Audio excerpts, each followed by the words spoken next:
Jeff DeForest, Mike Lubie, and it's always a pleasure to have this gentleman on the program because he's a good man and a great commentator as well, and was a terrific football player at both Penn State and in the pros with the Miami Dolphins. The great O.J. McDuffie joins us here on the show. The Dolphins are fast as hell.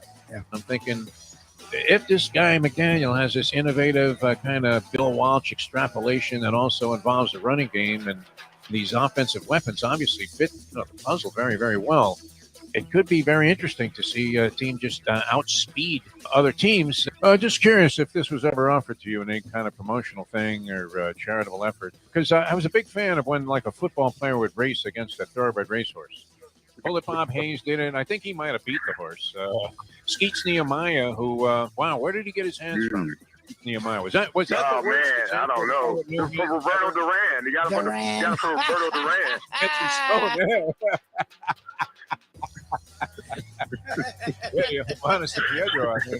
The time. Wake up with Defo, joined by Lubie. Welcome to the Defo Show.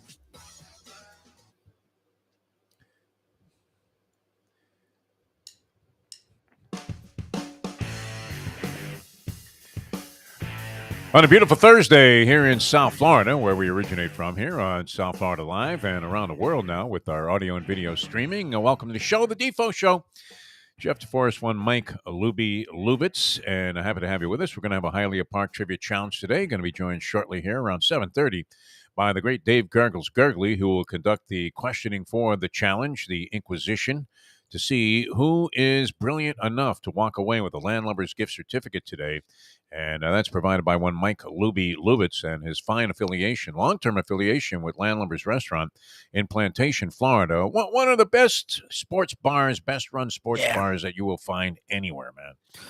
I mean, not a lot of lavish appointments and all of that stuff, but wow, Alex Dufresne, the owner there, great guy.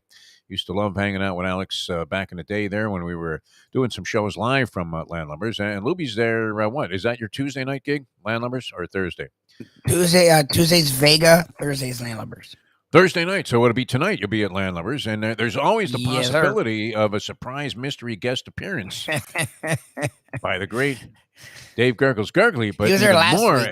Yeah. He came last week? Oh, great. The problem is the Chronics seem to do worse when he's on their team. Of course. So he may have been kicked off.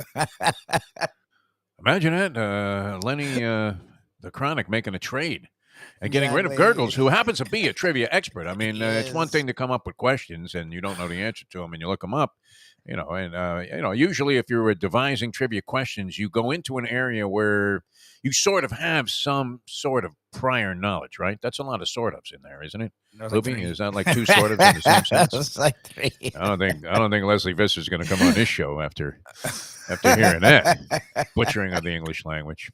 Get it together, Defo. That I can hear my father in my head. Get it together, Defo. Well, yeah, I mean, it's a rough way to start a show. Anyway, Leslie's going to join us around 8:30. This was partially on request of the great Jim Sarney, who saw Lesley talking about Title IX on a CBS Sports Network show. We have to talk. Is it We Need to Talk? I believe it's We Need to Talk. We need to talk, yeah. And conceptually, it was like an all-women's talk show, which was fantastic. They have some terrific female. I don't know. You need to qualify it, though. It's so weird, to still have to make that distinction. Oh, yeah, and it's a bunch of female journalists. It's a bunch of journalists, right? They happen to be all women, and they happen to be very knowledgeable and opinionated and capable of expressing themselves very well. And Lesley happens to fit that bill perfectly. In fact, she pioneered the whole thing, right? First call probably from CBS was, hey, Lesley, can you do this for us? Huh? We need some help. I mean, Donna DiVerona, all due respect, but you got Lesley Visser. So we're lucky enough to have the privilege of having her join us later on the program, and that'll follow the Hialeah Park Trivia Challenge with Dave, who's going to conduct that from about 7:30 until 8:30 this morning. There's a number you can call. It's 954-471-0070, 954-471-0070. 417. 417. 417. Why did I say that? It's literally scrolling. You know what? I was just thinking to myself, I was so proud that I have the number down. You don't. So I'm giving out the wrong number. You'll be calling It's like right Fred's Plumbing and Air Conditioning. Exactly. What do you need fixed, lady? No, I'm holding on for Dave Gurgles Gurgley. I want to go on a trivia challenge. All right, 417-0070. 417-0070. A little juxtaposition there in the first couple of numbers. And you probably would have gotten us anyway. I don't know. It's possible. Anyway, get that Just going. call the right about- number. Call the right number. Don't play a guessing probably game. helps. Calling some bank in Guam. Yeah, please don't call some bookie. ¿Qué Just call- pasa? How many pesos you need, DeForest, to go to the track today?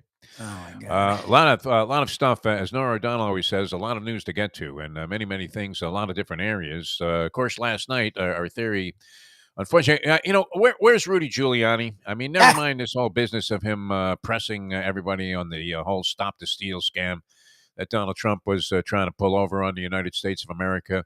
And I know, the people, I love the fact that the Republican Party is in total denial because they're so afraid of this Trump. What was Trump before he was like a public figure as president? He was perceived as an asshole, wasn't he? Yeah. I mean, everybody thought, hey, there's another rich asshole that's all full of himself. That's about it, right? Ask Stormy Daniels what kind of a jerk this guy was, right? Exactly. That Avenatti guy, by the way, went from being a big hero because he was so anti-Trump, and then turns out he's going to be doing time. I think he ended up with more time than Al Capone for the tax evasion charge.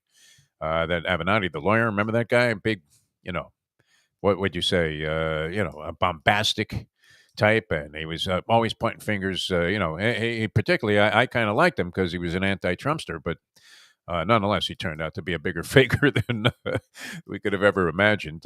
Now doing time on federal charges and facing others, right? I think Harvey Weinstein has a better shot at getting out than this Avenatti guy. But I mean, what are people missing here? I mean, I don't care what you think. Are these Capitol hearings really just a witch hunt?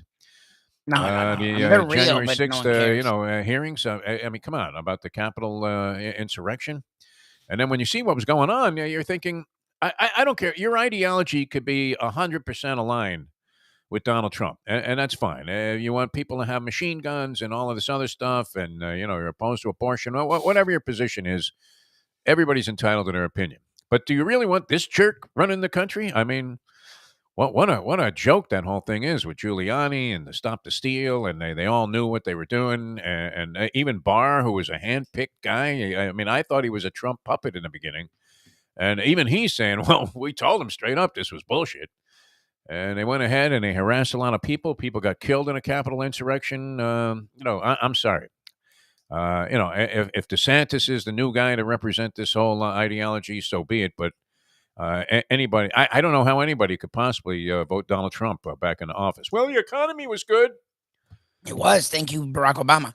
Look, the thing is, to me, our government is set up so that if it's a disaster, we can revolt. Right. It is. But you can't revolt when things are working right. Like the election went off without a hitch because Trump was paranoid. So he screwed himself because he gave himself no out. There was backups on backups on backups. It went off as well as any election's ever gone.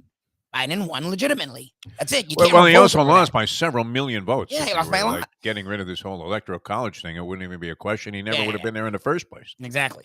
But that's what I'm saying. Like, if you're going to revolt over that, yeah, then that's not revolt. That's called an insurrection. Now you just are whining because you want a fascism regime. Then go to Russia or go to Iran or go to North Korea. Like in America, thank God, still we have a democratic republic. That's what I want. That's what I think 85% of Americans want. I don't know about that. I think it's more like 51%. Like 60. It's probably like 60. Yeah, it's probably like 60. But still, like I think people want to be led around by the nose by some criminal crook lying scumbag. I really believe that. Yeah. Go to a country that has it. Like, I'm not telling you to leave. I'm not kicking you out. What I'm saying is, if you want that, there are countries that have it. We're not touching them. Go there. I don't want that here. I like America as America is. I like that we have dissenting opinions and I can talk to people. Now it's gotten better. Like, it's really calmed down. I've gotten back to having conversations with people. I'm not fighting as much anymore. Well, no, you were psychotic, and rightfully so. There was reason to be completely scary. And we're seeing it like every day when these people are sobbing about how there are attacks on their families and people protesting outside their home because they did their job and tried to be honorable about it. Unbelievable. But I need Giuliani to stop the steal. I really need to get Rudy on the phone if you can. About what? Because we was robbed last night. We was robbed, Lubie. What happened? What did you have last night? Oh, the Lightning, of course. And I had them bouncing back in a series against the Colorado Avalanche. They're up 2-1 in the game. They get tied up in the third period, 2-2. Now, did you see how the winning goal occurred? No. I just saw the Avalanche one, which is what I expected to happen. Clearly illustrated, my friend. 1, 2, 3, 4, 5. There's a sixth guy on the ice besides the goalie. Oh, Too really? many men on the ice, Oh, right? no. Should have been called against Colorado. Does Oh, it get no. called? No. John Cooper, normally, just an extremely gracious and respectful coach. It seems to be dynamite. Any interview I see him in, you're thinking, wow, this guy is the epitome of calm when it comes to being a Always. hockey coach. Always. That guy never does anything. There's wild action going on, and he's doing the obligatory 2-question interview with the in-game reporter. And, bodies are flying all over the place. Pucks are going off the boards there. They're clanking off the pipes. There's insane action going on. And he's very calmly answering this woman reporter's question because he's just a good guy, right? John Cooper.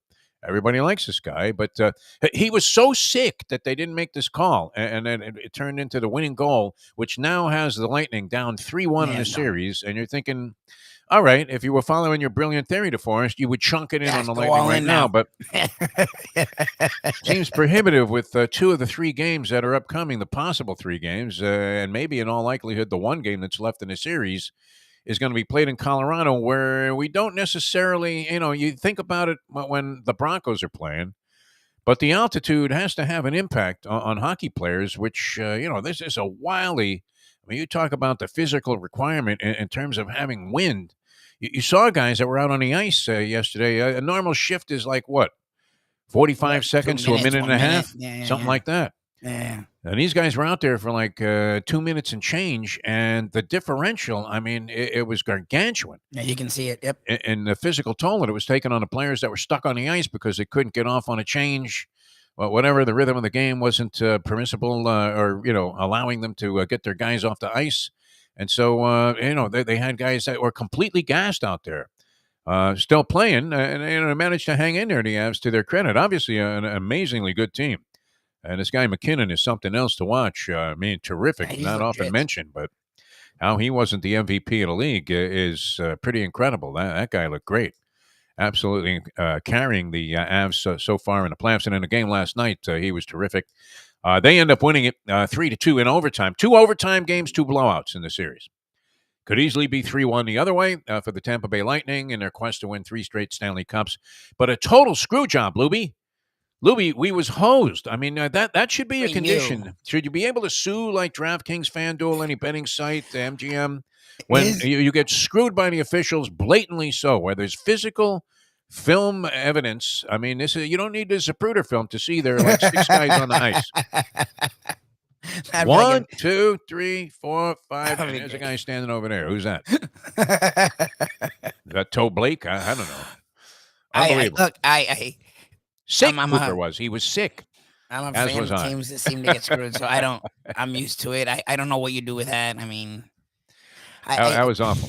All right. What would you want? Would you want them to like? How do they not review that? Watching, reviewing. Yeah. Like, that's what I'm saying. Like, can they do that? I don't know hockey that well. I don't. Somebody would have to, call for a review. I don't know what the rules would allow there. Whether the coach could say, "Hey, wait a minute, did you see that?" I would think that you would be able to at least call for a review after the goal was scored.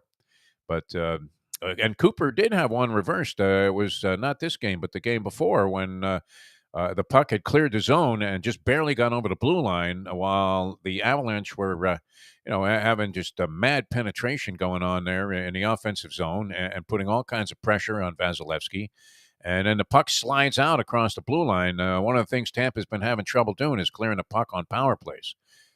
This, I don't believe, was a power play, but puck slides across the blue line, clearly so. A goal is subsequently scored.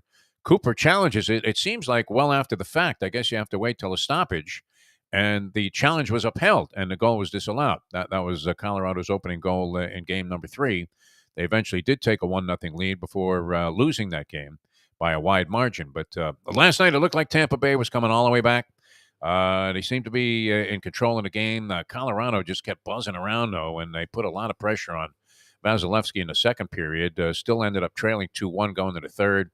Got the game tied up, and then got what turned out to be a completely bogus goal that should have, called for a penalty and a power play for Tampa Bay the other way. Yeah. Imagine, you're talking about a dramatic turnaround. and our money goes up in smoke.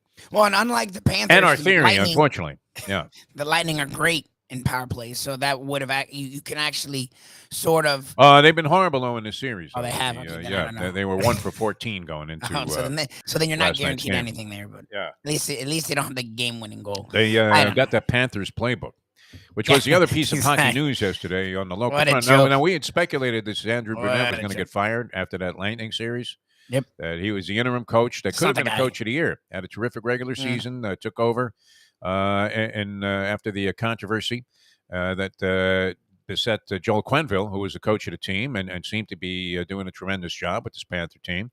You would have to think that they would have fared just as well in a regular season with Joel Quenneville, and it turned out that Quenneville was light years ahead of Andrew Brunette, as you might expect, since Brunette had never been a head coach before in the NHL. He did an admirable job and seemed to be riding a real crest of a wave that was going in the right direction, and then ran into the Lightning. I mean, they looked very sloppy in that Capital series, and really didn't have it together at all during the postseason of the games they played, which turned out to be 10 games in the postseason. They looked bad in like 6 of them. All losses, but they never really looked like themselves from the regular season. You would attribute some of that to coaching. It didn't appear this coach really had it together to guide the team to a Stanley Cup. So you're thinking, who's out there? There's a dude that's done it before. Barry Trotz, right? Now, I don't know if they talked to Barry Trotz, but they hired this guy that I never heard of, who's been in the NHL, and I don't even think he was coaching last year, Paul Maurice. No. I've actually heard the name. That's what's funny. And I was like, maybe he'd won somewhere. So he had been with Carolina in the early 2000s when they had some success. Yeah. But he's never won. And Trotz has. Like, I don't know. I don't know the Panthers. I just don't get them. Well, I don't know. What their opinion was of Barry Trotz. I happen to hold him in high regard. I love the old school hockey coach mentality. The fact that he and Lamoriello, who I think were fast buddies, had a little separation, and whatever disagreement occurred there, acrimony. Lamoriello ended up firing Trotz, who had done very well for him. I mean, you can kind of write off this season for the Islanders a little bit. They had such an unusual set of circumstances. Played like their first 30 games on the road. I don't know if it was 30, but it sounds better that way. And then you had all of this COVID stuff that afflicted the team. So, the fact that they didn't make the playoffs after being, Stanley Cup finalists? Did they make the Stanley Cup finals or Eastern Conference finals, certainly a couple of years in a row. And very, very good under Barry Trotz, who had won a championship with the Capitals, also with Ovechkin. Nobody else has been able to do that. So a proven winner. Great system. Seems like a coach that really has the kind of authority to have his players buy into what it is that he's doing. I don't know that the Islanders lost that message. You hear that rhetoric all the time with the coaching change. Yeah, it was time to hear a new voice. But I'm not sure this is the voice. I don't know. Maybe they'll work out really well. I wouldn't be able to make a judgment about Maurice, but we did speculate that Brunette was going to get canned. I was watching one of the local sportscasts last night with our good friend Jim Berry, big fan of the show. Hey, Jim, if you caught us here on the audio-video stream, good to have you on board. But and he expressed surprise, shock, and awe that the Panthers, because it wasn't really in the news because they have disappeared from the spotlight completely, even locally here in South Florida. There's nobody speculating, hey, what are the Panthers going to do? And yet it kind of came out of nowhere, even though it came, to me is no surprise that they would be seeking a new head coach. Because we talked about it during the playoffs that this guy's probably not going to come back as the head coach. I thought that was more likely than not. And now enough time had, transpired so that you thought, well, maybe they're just going to leave that alone. And then pull this one out of the hat here. And I got a guy that nobody was talking about either, Paul Maurice. Yeah. Paul Maurice. Now, you had the Bruins coach, Cassidy, right? And he was let go and hired by Las Vegas. Peter DeBoer, who coached the Panthers before, probably doesn't want to come back here, although it's a different regime and organization than when he was here. But he was let go by Las Vegas, and supposedly he's going to land somewhere else. I forget, I was looking at Peter DeBoer as their new head coach, but there was a team that was supposedly close to signing him.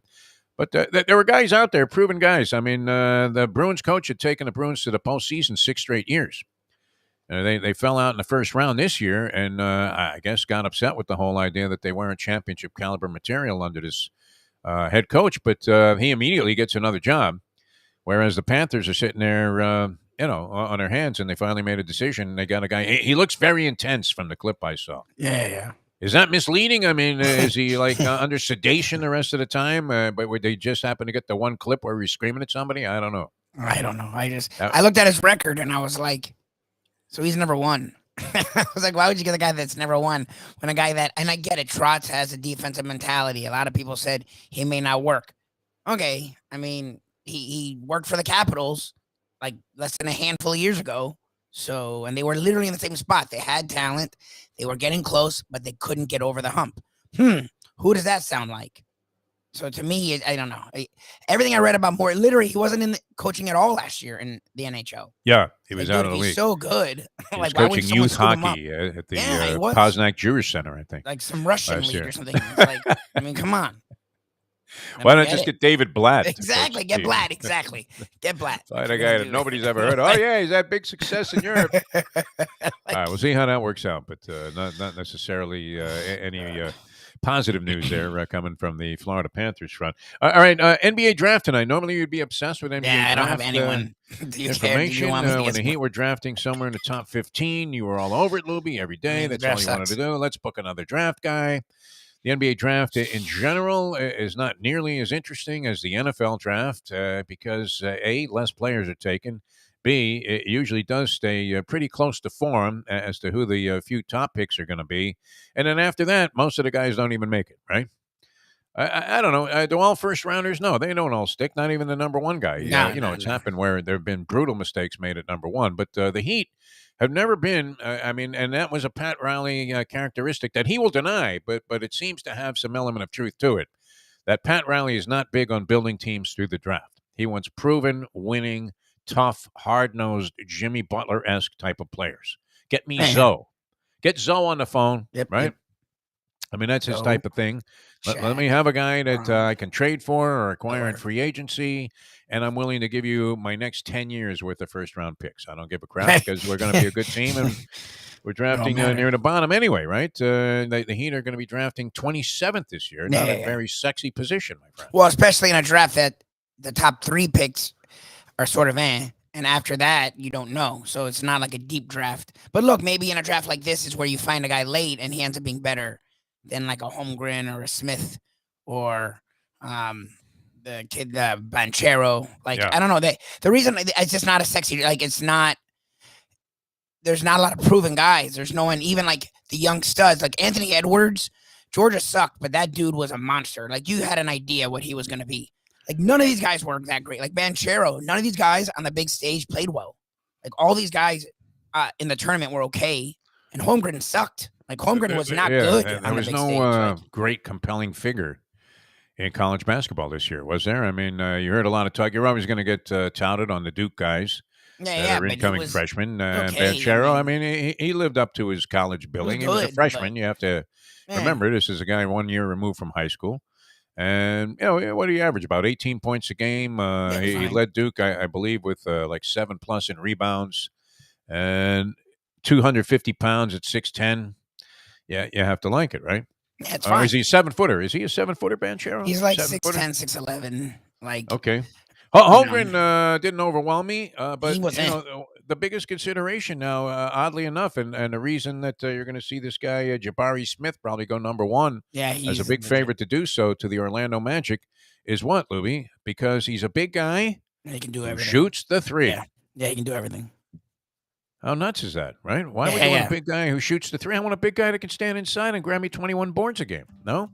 Well, he can do both. That's what's good about Smith is he's not like... That's my problem with Holmgren is he is defensively inclined, but he's got to put on a lot of size. Smith is already an NBA body, and he's athletic, and he can shoot. So you're thinking he can guard 1 through 5, he can rebound, and he can help run the offense. And the Magic need everything. The Magic are a disaster. Like Jalen Suggs, who I thought was a surefire dude. Like I loved last year's draft.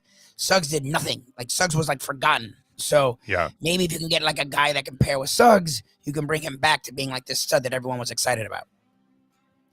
The Knicks, for some reason, are creating a lot of news, obviously, in the New York tabloids. About what? Me getting the New York Post. About what?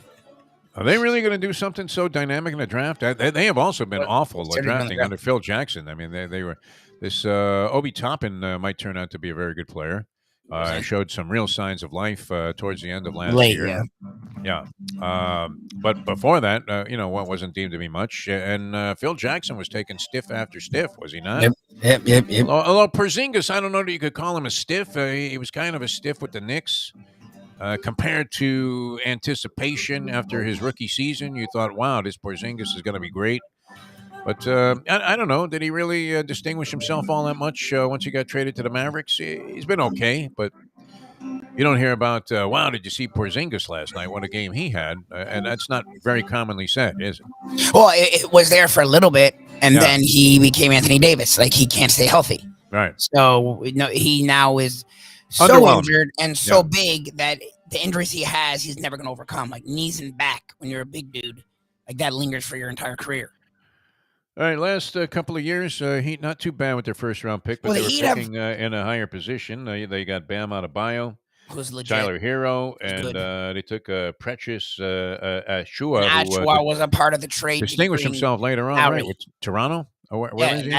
He's with Toronto, and that was a part of going and getting Lowry. Lowry, for whatever. Yeah, but I mean, he's a decent player. I mean, it's not like they picked a stiff there with Achua. They also... before that, I mean, oh, geez, I hate to see that. I know, Winslow. I got it, Winslow. I know. 2015, my God, that's where it started to go south. Thank you. Lubie screaming, Winslow. These guys are after Winslow. Winslow. After Winslow. My Lord. We were begging you, Lubie, to come around to our way of thinking. I didn't do drafting. Like I had nothing to do with the drafting. Like you act like I was like Riley. Andy Ellsberg started as an intern. Why couldn't you have started out years ago with the Heat and had the year of Pat Riley and said, "Hey, Devin Booker is the man."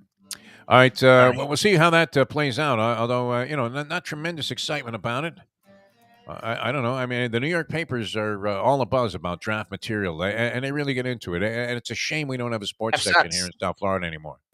Because, even if you have little interest in it, at least you have some kind of background. If you're a sports fan, you're going to watch almost anything.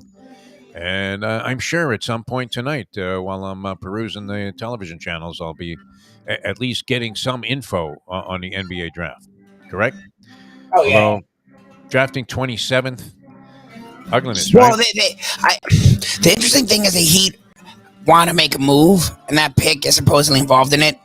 So I wonder if they do a trade tonight. That's the only thing that's going to be interesting. There's a lot of teams that want, like there was an interesting trade yesterday. Jeremy Grant got traded, and he was a guy that wasn't first-rung free agent, restricted free agent guy. He was second-rung, but he were really interested in him. So I'm wondering, like a guy like John Collins, the Hawks are supposedly really interested in trading him. John Collins is a guy that would work really well with Bam, and it has been rumored that he have wanted him for a couple years. He wanted to draft him actually, and the Hawks took him before he could. So you may see something like that. Like this pick is not a pick that he care about using. Like they pay this. Martin Mursep. I'm seeing Martin Mursep coming back. This is the kind of pick that he trade. Like the Heat don't even hide the fact that they trade this pick. Like they're like, okay, like. Take it. Give me someone that we can use right now. I don't even think they traded for other picks. I think they traded the 27th pick for dinner at Prime 112. Exactly. Where Pat Riley gets to name his guest from your organization, guy that he would like to talk to about basketball. And that's all he gets out of it. All right, so that's happening tonight. We do have to say goodbye to the Goose, man.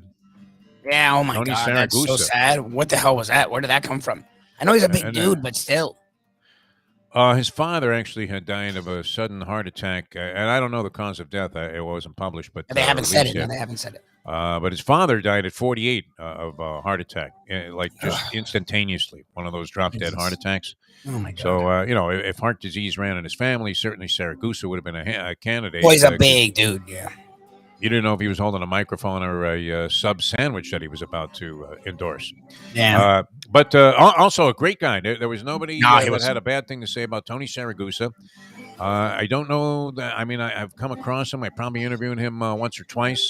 We had him on here a few times. No, yeah. we had him on a few because of his right. connection with Cafe Seville. We had him with the girl, our first pigskin princess, and I think we had him on 2 more times. He was a lot of fun. Like, that's he right. was degenerate leaning. Like one of the pigskin princesses was good friends with Sarah Goose and hung we out had with him him. for like And he an was a hour. wild man. Also, I mean, it wasn't like he was living. He had a philosophy. He said his father told him that, hey, you live every day like your last. This was, and you know, a guy that passed away at 48. And Goose said, you know, he had adopted that philosophy because tomorrow is not guaranteed, which it is not. It's not. Yeah, it's not. No guarantees there. Yes, sad. Although, stop rooting for me to get hit by the bus because I do cross the street in defiance of normal traffic. Well, that's your bad. Restrictions. I would rather you not do that. I expect the people to stop like I was Moses parting the Red freaking sea, man. That's dumb. All right, the Goose, of course, and I'm going to try and see if Joey will come on a show. Joey Esposito, let's do it. who's a great guy, owns one of the best restaurants, if not the best restaurant in town. I mean, overall, you could probably, you know, name 100 restaurants that are all great. But the Cafe Seville in Fort Lauderdale, Florida, Oakland Park Boulevard, and Bayview is one of my all-time favorites anywhere in the country. I would compare it to any place in the country. I love the place. And Joey's a great guy. I've known him for a long, long time. And his, I believe, original partner and roommate at Pittsburgh was the Goose, Tony Saragusa. So we had local ties to the Cafe Seville, one of my favorite places. And you won't find anybody. I'm sure Lesley will, you know, speak about. Yeah, Visser Mama knows him well. They were like friends. And big influence on Leslie's brother, Chris, and his career also. Because they were intertwined there on Fox Sports on the #1 game, Goose on the sidelines, and Chris Visser was doing the stats for Dick Stockton at the time, who was calling the game. Oh, wow. All right, we'll come back with more. We have a lot more to do. Dave Gurgles Gurgly, good. He's all set to go. Dave Gurgles Gurgly going to join us here. There's Dave, handsome Dave, lighting up the screen here. How are you, my friend? How you doing today? Doing well. Sorry to hear about the Goose as well. We knew him around Schuler's for hanging around a little bit when he came for Super Bowls. And like you said, every day's a gift, my friend. Yeah, he was a great dude. Gurgles lives that way. He really does. Oh, yeah. He's going to the freaking Maldives. Maldives, man. I'm like, Maldives. Free diving in the Maldives. Yeah. Like, I thought only my wife wanted to go to the Maldives. I'm like, good for Gurgs. There was a surfing movie called Chasing Mavericks. I don't know if you guys ever saw that. It was on quite a bit on like HBO or Showtime. And the guy ends up free diving in the Maldives. There's no challenge this guy wouldn't take on. And he ends up going down like 400 leagues under the sea. And unfortunately, he doesn't come back up. But Exactly. Thanks. But he survived those like 100-foot monster waves on the California coast there. I mean, the Mavericks are legendary. I mean, when that storm comes up and hits the right way, and then the wind comes off Korea, and then the Philippines has a typhoon, boom, man. Get the boards out, guys. We're going surfing. Okay. All right, we're going to be surfing for answers with Dave Gurgles Gurgly. The Hialeah Park Trivia Challenge is right around the corner. Dial us up if you'd like to play. No disqualifications today for Lenny the Chronic. After Gurgles, you really buried the Chronic last week? He's 2 for 2. What happened? Himself. Oh, you're giving him bogus answers on purpose? What went on there? I started a GoFundMe page to take a dump with them, and I raised like $100 from the other teams. And I took them from first to third, tied, and then we were 8th last week. So I've been voted off the island. Who was the 16th president of the United Exactly. States? You know, it's like And you submit Whitey Ford. Nice. I did. I got the Elgin Baylor answer. I will do that. You got that one sports. I'm not going to debate for that, but yeah. Number 32. But, boy, right. When I overruled Lenny on Earl Grey tea, that's when he threw a fit. But, yeah. He's likely to throw a pork chop at your head, especially if they're on sale there. No, that never left his hand. No. Oh, my God. All right, Hialeah Park Trivia Challenge on tap. Dial us up if you'd like to play. It's 954-417-0070. 954-417. Ponies in Style. And we'll be back with more in a moment here. The Hialeah Park Trivia Challenge, of course, brought to you by Hialeah Park. And I can see that you're about to learn more about Hialeah Park. Now I'm ready. So we'll let the video speak for itself as we'll be back in a moment. Now that. The time. 7:35. Ponies in Style at Champions, the outstanding simulcasting room at beautiful Hialeah Park. Yes, the grand old lady of thoroughbred racing has never been more vibrant, and you can wager on the races from the top tracks around the country while enjoying a cocktail at the Brass Rail Bar or any of the fine food served throughout the facility. If poker is your game, you're covered in style, and you can play all your favorite Vegas-style games, including blackjack, craps, and roulette, in Hialeah Park's sizzling hot casino. Get a player's card when you walk through the door for all kinds of generous amenities, including our favorite, free play, when you come out to the ultimate casino and entertainment destination, Hialeah Park. Hey folks, Tony Segreto here. You know, since day one, Catholic Health Services has been part of Old School. And since we've started letting people know about them, it's changed their lives. You see, Catholic Health Services, while being recognized as one of the top places for stroke rehab in the country, it's also about a group of people who not just excel in what they do, from the doctors to the nurses to the therapist, on and on and on. It's how they do what they do every single day that separates them from the pack. They do it with a passion, unmatched, and the inclusion of family in every step of the process. Trust me when I tell you this. If you want the best, unmatched rehab with a special group of skilled, caring people, there is truly only one place, and that one place is Catholic Health Services. These days, we're all looking for comfort anywhere we can find it. Thank goodness for Landlubbers, Raw Bar and Grill in the Plantation location, because they are making sure you are as comfortable as possible. First of all, they're not only open for delivery and pickup. All you have to do is go to landlubbersbarandgrill.com for both pickup and free delivery. Their hours have changed a little bit. Monday through Thursday from 3:30 to 10, and Friday, Saturday, and Sunday from 11:30 to 10. You're going to have the best wings in the world. You're going to have a great burger. You're going to have their amazing soups. Again, Landlubbers, Raw Bar and Grill. It's nice and easy. Just go to landlubbersbarandgrill.com for both your pickup and free delivery. Thank goodness for Landlubbers for making you always feel right at home.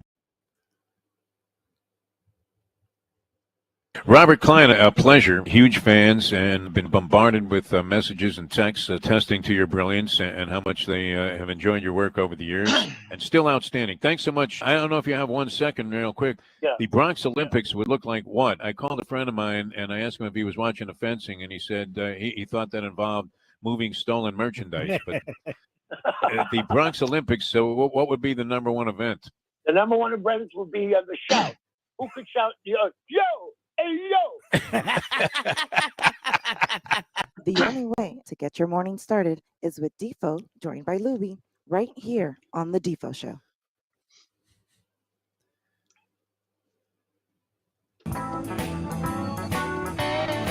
Welcome back to the show, the Defo Show here on South Florida Live. Jeff DeForest, Mike Lubie Lubitz, the brilliant genius behind this whole new channel. Although I've noticed, as we've been saying about Mike Mayo, he's even more verklempt now that he has this giant responsibility of network television executive on his shoulders. Dave Gurgles Gurgley is always the epitome of cool. And I think it was appropriate. We had that clip from an interview we had a couple of years ago with the great comedian Robert Klein, who remains as funny as he ever was, if not more so. He was great. With a very esoteric approach to what would, at the time, I mean, who was big at the time? You had guys like Shecky Green and Henny Youngman. I mean, and Klein came up kind of as an evolution of that era and is as extemporaneous and on the money as he ever was. Really a great guy. Yeah, I would put him up there. The other ones I liked were Jackie Leonard, the fat comedian, and the real dry comedian, Jackie Vernon, was quite a guy, wow, too. Jackie Vernon, man. I thought he was a harness driver. Jackie Vernon. No, that's Vernon down. Here's Jackie Vernon on the six. But Jackie Vernon was the guy who would do the family slides. Here's me picking up a hitchhiker. Yeah. Here's me hitchhiking after the hitchhiker stole my car. He had that dry sense of humor. But Robert Klein, very, very funny. I remember watching him debuting on the Ed Sullivan Show, I believe, way back.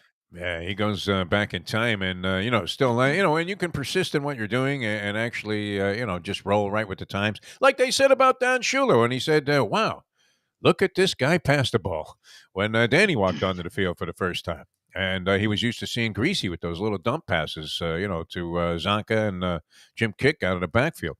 All right, Dave, I hope you're ready to go here. And how have you been, by the way? Anything special happening in your life these last few days or in the near future? Yesterday, we hosted a little coaches outing for the brand new FIU football staff.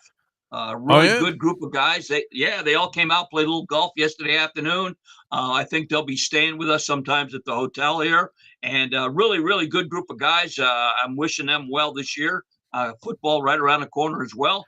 And as far as the NBA draft, I hearken back to when our buddy Ed Kaplan used to do overnights. Yes. And he would do his mock NBA draft. Right. And he had, I think, Dave Lemon on one time, and they said, and this kid from Syracuse, John Bag of Donuts, he can fly.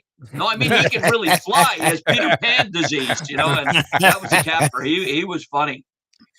No, that was great. Eddie was not a big fan of the speculation aspect of sports talk, where you talk endlessly about some incident or some possible occurrence, especially something as subjective as the draft and wide open as the draft might be. And then none of it transpires. Like, none of it happens as people want. Although the NBA is a chalk league, as a polyman often says. And the NBA draft largely, is chalk. There are some years where, there's really nobody of any great distinction.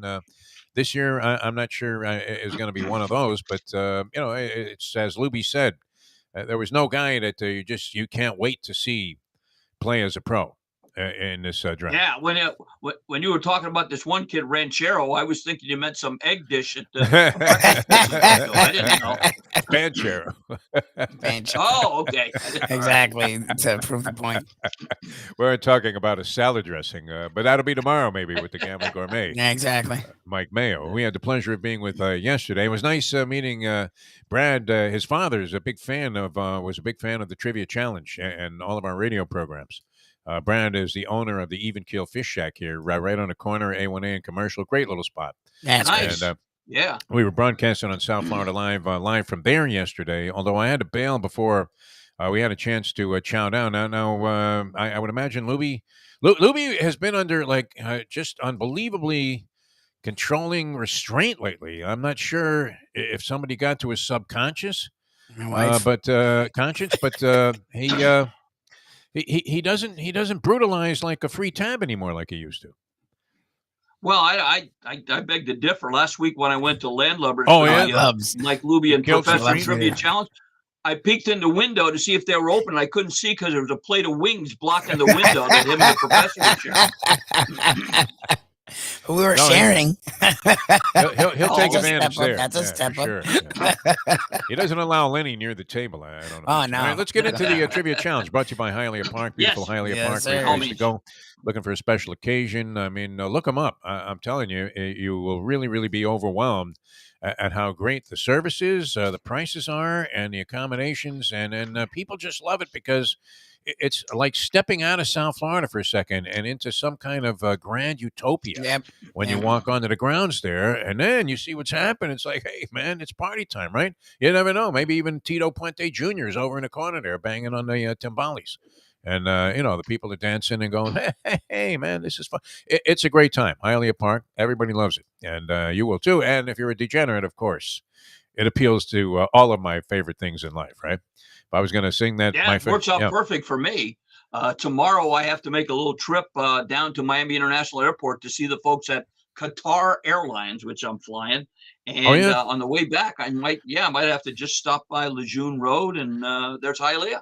Beautiful. Are we going to be advertising Qatar Airlines here on the show? Because the last time you worked out a deal, you ended up in the Philippines there sparring with Manny Pacquiao for free. Actually, last time it was our golf trip to Portugal. Yeah. They gave me a group rate for 10 golfers. 7 of them only wanted to travel. 3 wanted to travel on their own. They said, well, we're going to have to raise the rate from $600 to $1,700. Oh, geez. So I called the lady and said, how about we just do some spots for you? She said, sure. Beautiful. That'll take care of it. So see if we can't work that out with our bookmaker in the bank. Air Portugal, like $1,000 a pop. TAP Airline. Nice. Beautiful airline. I think you read like 3 spots for these guys. All right. Very good. Gurgles, if anybody could work a deal, it would be you. And if anybody could work the charm, the magic that we've had for years and years now, over 25 years with the Hialeah Park Trivia Challenge, it would be Dave Gurgles Gurgley. So we're ready to fire. This will be our one game. We'll take it till about 8:30 today. You can dial us up 954-417-0070. And in the tradition of the aforementioned Polyman, who would be dynamite at picking, he's great at foreseeing what's going to happen in various drafts. They And love Dwayne. also at scouting NBA players, has a pretty keen eye for NBA players. Told me about Dwayne Wade long before anybody else. Said, I hope they get this guy. And they did. And it turned out the rest is history and the part of NBA Hall of Fame type legend. So in honor of the Polyman, let's start out this edition of the Hialeah Park Trivia Challenge with Dave Gurgles Gurgley and some Easy baseball. And this is dedicated to the lovely and talented Lesley Visser. will be This joining us Boston right Globe after Sport- right after 45 the minutes, show. yep. I mean, right after the Oh, trivia part terrific. of the show. This Boston Globe sports writer on the Red Sox once said, defensively, the Red Sox are very historic. They're a lot like Stonehenge. They're old, they don't move, and no one is certain where they're positioned and the way they got there. Was that Dan Shaughnessy, Wally Hennessy, Wally Post, or New York Post? You can see why Shaughnessy was not popular with team management. All right, here's a random phone scrambler to select our first player. And there it is. Ron, the fabled Ron. You're on the Hialeah Park Trivia Challenge. Good morning, Ron. Good morning, fellas. Let's go with A. Good job. A is correct. We're All off right. to a rocking start here, Dave. All right, Ron, you don't have to thank me for taking your team to 8th place last week. I'm happy to do it. All right. A human burial, man. I mean, they may as well have just got Rachel Nichols to play with them. I mean, I was they gonna would have been say, cursed. I was gonna say, it's a curse. They gave me a shirt that said, "Congratulations, Low Hanks." That's it. All right, here we go. Did you get to eat Hockey, anything, Ron, Dave, true or while you were false? there, or did Lenny beat you to it? I didn't eat while I was sitting with these guys, but Yeah. I ate at the bar ahead of time. Peel and Yeah. eat shrimp. They do a great job. Anyway, Nice, yeah. back Right. to the game. True or false, Ron? Hockey. The newest Panther coach, Paul Maurice, believe it or not, was the 1985 NHL draft's answer to Mr. Irrelevant, being the 252nd and last pick of the 85 draft. True or false? Let's go false. I would go false. That's No. true? That's true. Wow. Yep. The last It's pick of very the 12th specific. round by my Philadelphia Flyers. Many people feel that he would have been the last guy that you would have picked to be the Yeah, new head that'd be a coach. coach. So, Well, that's another matter. hey, vey. All right, one for two, going for four here. Yep. All right, golf, Ron. Great U.S. Open over the weekend. I hope you made some money on your picks, Jeff. No, zero. This would. I had five this guys was out the- of seven miss the cut that I picked. Oh dear! Wow. Missed the cut. Maybe you should take my spot on Thursday nights. All right. Yeah. All the guys that were at the top, like top, out of the top 10, I've played all of them in recent tournaments. As recently as the last time I was Yeah. in one of these pools, and they all run. I got cute. I took that Dutchman Van Ruin. That's spelled Vanruin because he ruined me on day one with a 10 over. I mean, never again. I can't All even eat like a Dutch pretzel anymore. I mean, nothing Dutch. No wooden shoes for me. All right, here we go. This is All a right. 3-point. Golf, your 3-point question, Ron.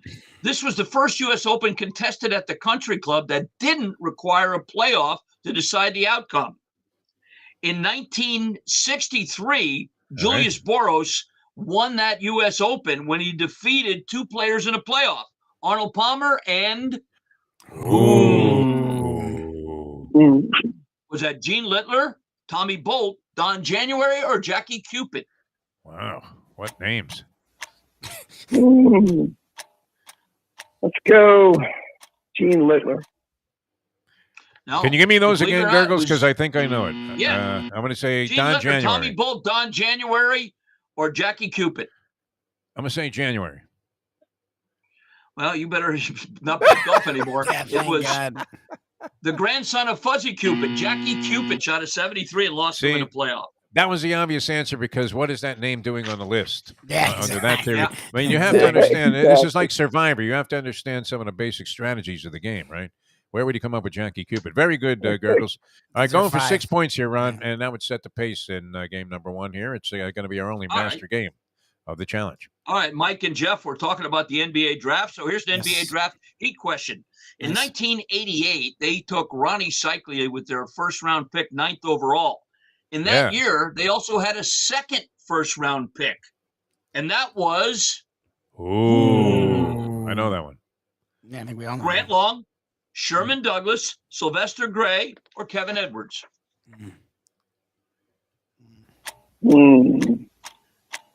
Say him again. Sure. Grant Long, Sherman Douglas, Sylvester Gray, or Kevin Edwards. Let's go, Kevin Edwards. It was, yes. Sure. Out of DePaul. That's right. A lot of people Sylvester thought Gray they. and Grant Long were second. I was gonna say A lot of people Sherman. thought Sherman Douglas, was I was gonna taken say with Ronnie Cycli, but he came the next year I was wrong. because Ronnie All was right, a big Ron, hang around. advocate You for may the be in the general. finals, bud. You may be in the finals. All right, very good, Ron. 6 points has you in a pretty good position here, and that leaves the line open at 954-417-0070, 954-417-0070. Gurgles Perdomo Cigars been with us forever, and with you especially so here on the Trivia Challenge. We love Nick Perdomo, a great story. I mean, there's nothing like a good sports story, and there's nothing like a good life story like Nick Perdomo is. And he's breathed life into the cigar industry, and now is one of the top manufacturers in the world. Yeah, consider Nick Perdomo was a air traffic controller, decided to give that career up, took a chance like a lot of good entrepreneurs do. His grandfather started the business back in Cuba. His father moved here. And Nick is now in it with his son, Nick Jr., a fourth generation Perdomo family man. And you can tell by the background music, they are great cigars, as a matter of fact. Hey, they want make to a lower perfect down a one little at bit a there, time. Louie. Cuban I can barely hear tobacco, it. grown up in Nicaragua. That's Barely hear the not music. a problem whatsoever. Gurgles doesn't care. 5150 Northwest 167th Street on the Palmetto on the south side, a little east of the Home Depot. 305-627-6700, the number to call. Go visit him in person, see Nick, see his son Nick Jr., his daughter-in-law Lauren. Go into the humidor and take a great cigar. Take a box of cigars. We had Father's Day already, but now every week you can enjoy a great cigar. So today, tomorrow, put something great in your mouth with a cigar from Perdomo Cigars. July 4th special, I would imagine, Be safe. Forget about lighting up the fireworks and scaring all the dogs in the neighborhood. Just line up a Perdomo cigar and say, it's great to be an American. Thank you very much to the Founding Fathers, who would be horrified, would they not be, if they were watching these Capitol hearings? Oh, yes. That are going on there, Capitol insurrection hearings. I watched the guy from Arizona almost break down in tears. And those poor ladies in Georgia, the daughter and her mother, getting hounded like that. And this guy is quite a character. Hey, we want him back. All right, we're coming back with more in a moment here on the Defo Show. Mike Lubie Lubitz, I'm Jeff DeForest. Dial us up if you want to play, 954-417-0070. And we'll continue the Hialeah Park Trivia Challenge in a moment here on South Florida Live. Now that. The time. It's 7:56. Folks, Tony Segreto here. Let me ask you a question. What do you look for when you go out to eat? Good food, obviously, friendly atmosphere, not too loud, but good energy, reasonable prices, and a place where you feel comfortable. All those ingredients, no pun meant there, are hard to find unless you're talking about the Texas Roadhouse. You see, they encompass all of those attributes. Really, really good food, amazing atmosphere, good for a family, good for a date, or just a night out for yourself, and prices that will make you extremely happy. Their ribs, unmatched. Steaks, hand cut every day. Everything, and I mean everything, is made on site, including their incredible bread. It's the one day, folks, that you can forget about low-carb diets. Trust me when I tell you, Texas Roadhouse, your restaurant, your destination when you say, where should we go and eat tonight? From the newly renovated sports bar to the beautiful bayside views captured at the Tiki Bar, Jimmy Johnson's Big Chill has it all. Located at mile marker 104, the Big Chill also offers waterfront dining while experiencing breathtaking sunset views of the Florida Keys. It's simply the hottest spot in the Keys to cool off. That's Jimmy Johnson's Big Chill at mile marker 104 in Key Largo. For more information, call today at 305-453-9066. Recently, we realized it's not just hurricane season that can hurt us. Any time of year, things can happen to your home or business. And the insurance company can be your friend, but they also can be your enemy. Horizon Public Adjusters, Justina Testa, are here for you to help this process go so much easier. Before you call the insurance company, call Horizon Public Adjusters and Justina Testa at 954-809-8752. I have sinned against you, my Lord. The only way to get your morning started is with Defo, joined by Lubie, right here on The Defo Show.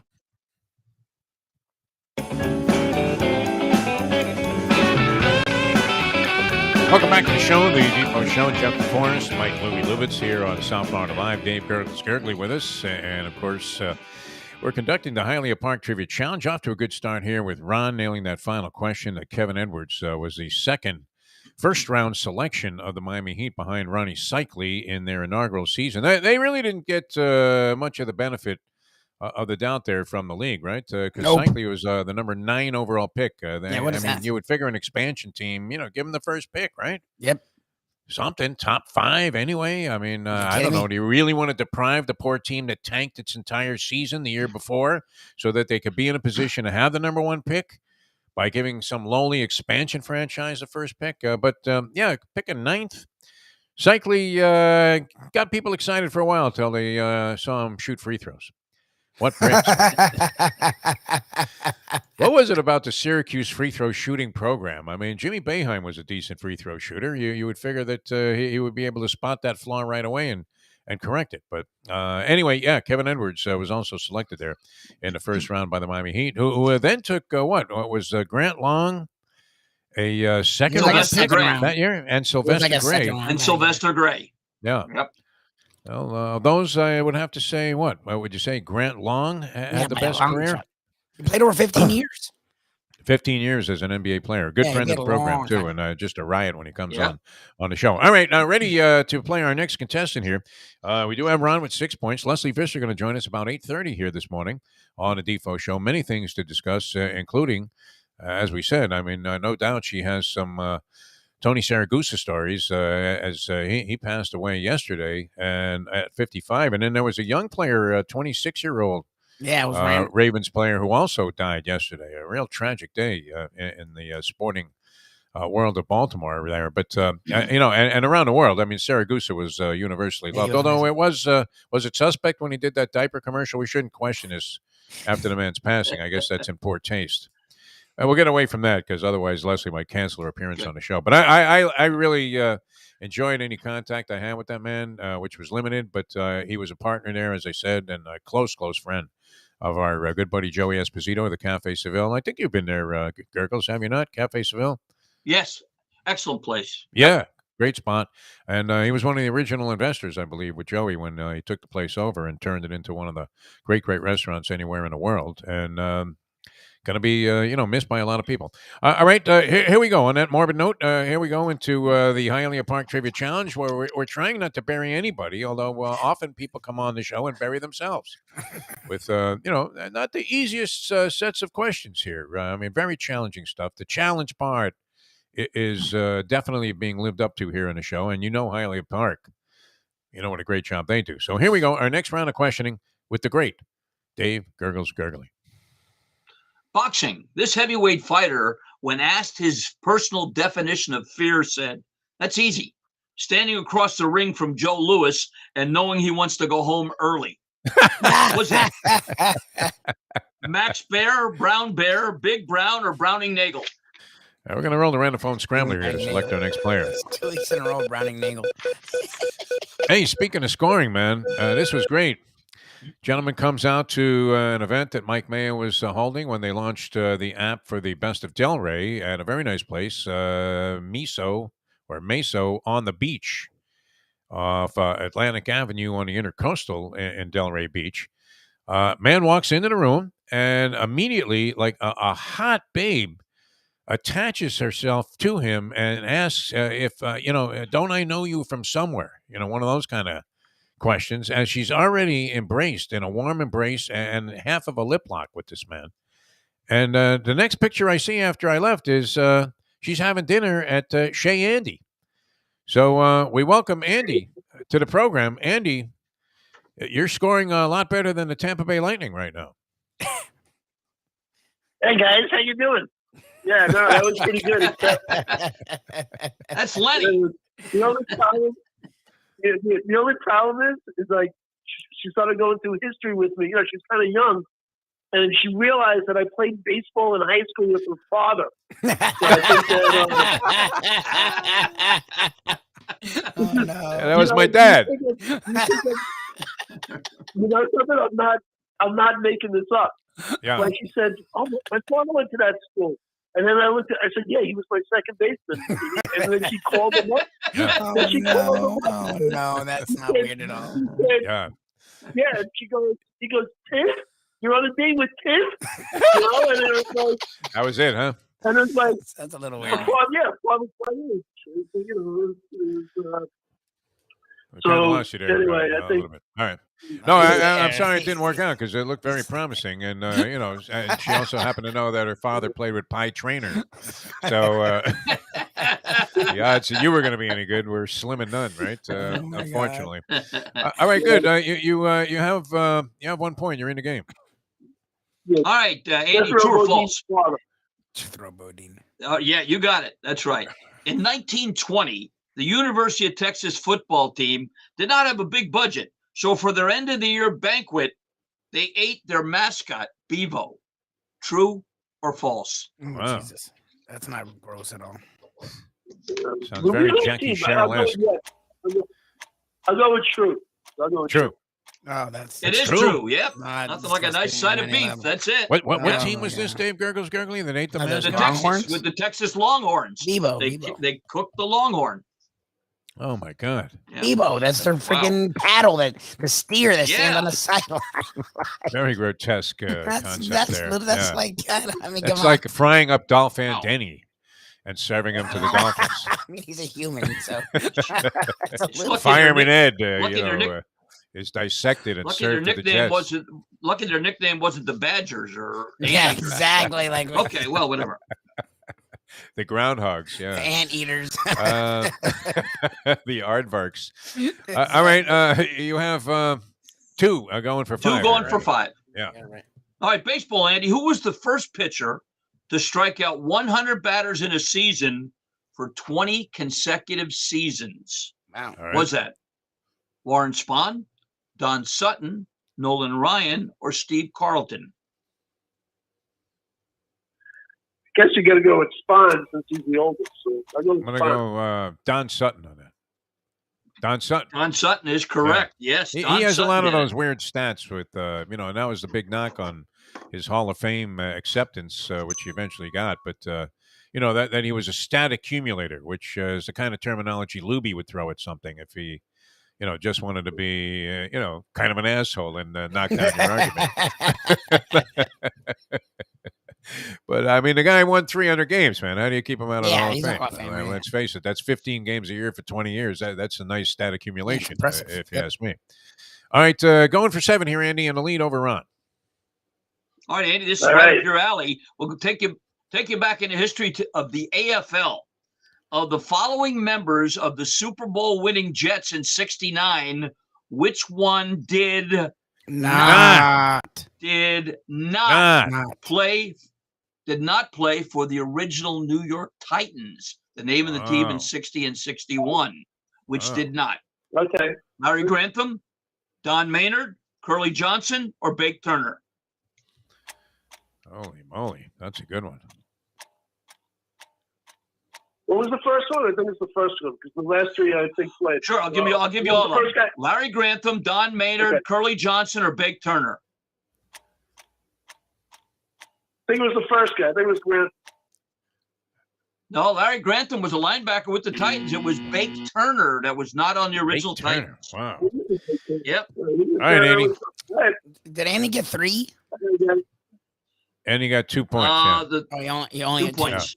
Okay. we didn't Andy, change you'll the probably scoring be system. done. You'll probably You're be on done. the modified Stableford scoring system. Oh, man, I wasn't sure we got the 3-pointer. No, he missed the right. 3-pointer. The Yeah, I answer was wasn't Don sure. Sutton. Yeah, I wasn't sure. I got that one on, sort of an educated guess, which is, a part of a strategy that you can use on this show also. Absolutely. All right, down us up if you want to play. 954-417-0070. 954-417-0070. We have Ron with 6, Andy with 2. Lubie tonight will be at Landlubbers, where we're giving away a gift certificate if you're in town here. If you're out of town, you're out of luck. But nonetheless, you're more than welcome to play the game here as we originate from South Florida, where we just hired a new head coach. And not only was that a surprise, but the guy they hired was a surprise. So it was a double surprise by the Florida Panthers yesterday. People had just sort of assimilated into the idea that they were keeping the guy that they had. And just when you were starting to feel comfortable about that idea, saying, give the guy a chance, here you go. Here's a guy that was out of hockey, was coaching in Czechoslovakia, I think, last year for a last-place team in the Kremlin League or whatever it was. And that's it. That's our answer. So always interesting on the local sports front. All right, 954-417-0070. Well, we're going to try and play more people this week if we can. Are you loaded up, prepared with a lot of questions here, Dave? Ready. Or No problem. Can we possibly call the polyman in relief here? In kind of an Aroldis Chapman mode, like we're trying to hide this guy in the 7th inning of games we're winning by 6 runs, But no. Even though he's making $40 million a year, and was responsible for that Ugas comeback, the sensational Cuban fighter here, who just unfortunately got himself knocked out in an ugly fashion by Errol Spence Jr. All right, here we go. Dave Gurgles Gurley. We have people ready to play, and Dave is ready to go. Next set of questions. All right, hockey. Speaking of hockey, this Hockey Hall of Famer on the art of goaltending said, the only worst job in goaltending is being a javelin catcher at a track and field meet. What's that? Gump Worsley, Michael Beasley, Beasley Reese, or Reese Witherspoon? The Gump, man, one of my all-time favorite references. Here's a random phone scrambler to select our next player. And we have Mike. Mike, you're on the Hialeah Park Trivia Challenge. Good morning, my friend. Hey, good morning, guys. That would be Gump. Gump Worsley, man. Good One of the all-time greats, Gurgles. All right, one going for 2. Oh. All right, Mike Golf, true or false? Will Zalatoris, the 3-time runner-up in majors agent, has been approached, believe it or not, by Avis Rent-A-Car, who are considering using him as their spokesperson should they resurrect their old campaign of "We're number 2, so we try harder." True or false? Oh, That is categorically false. Yeah, That's false. Yeah.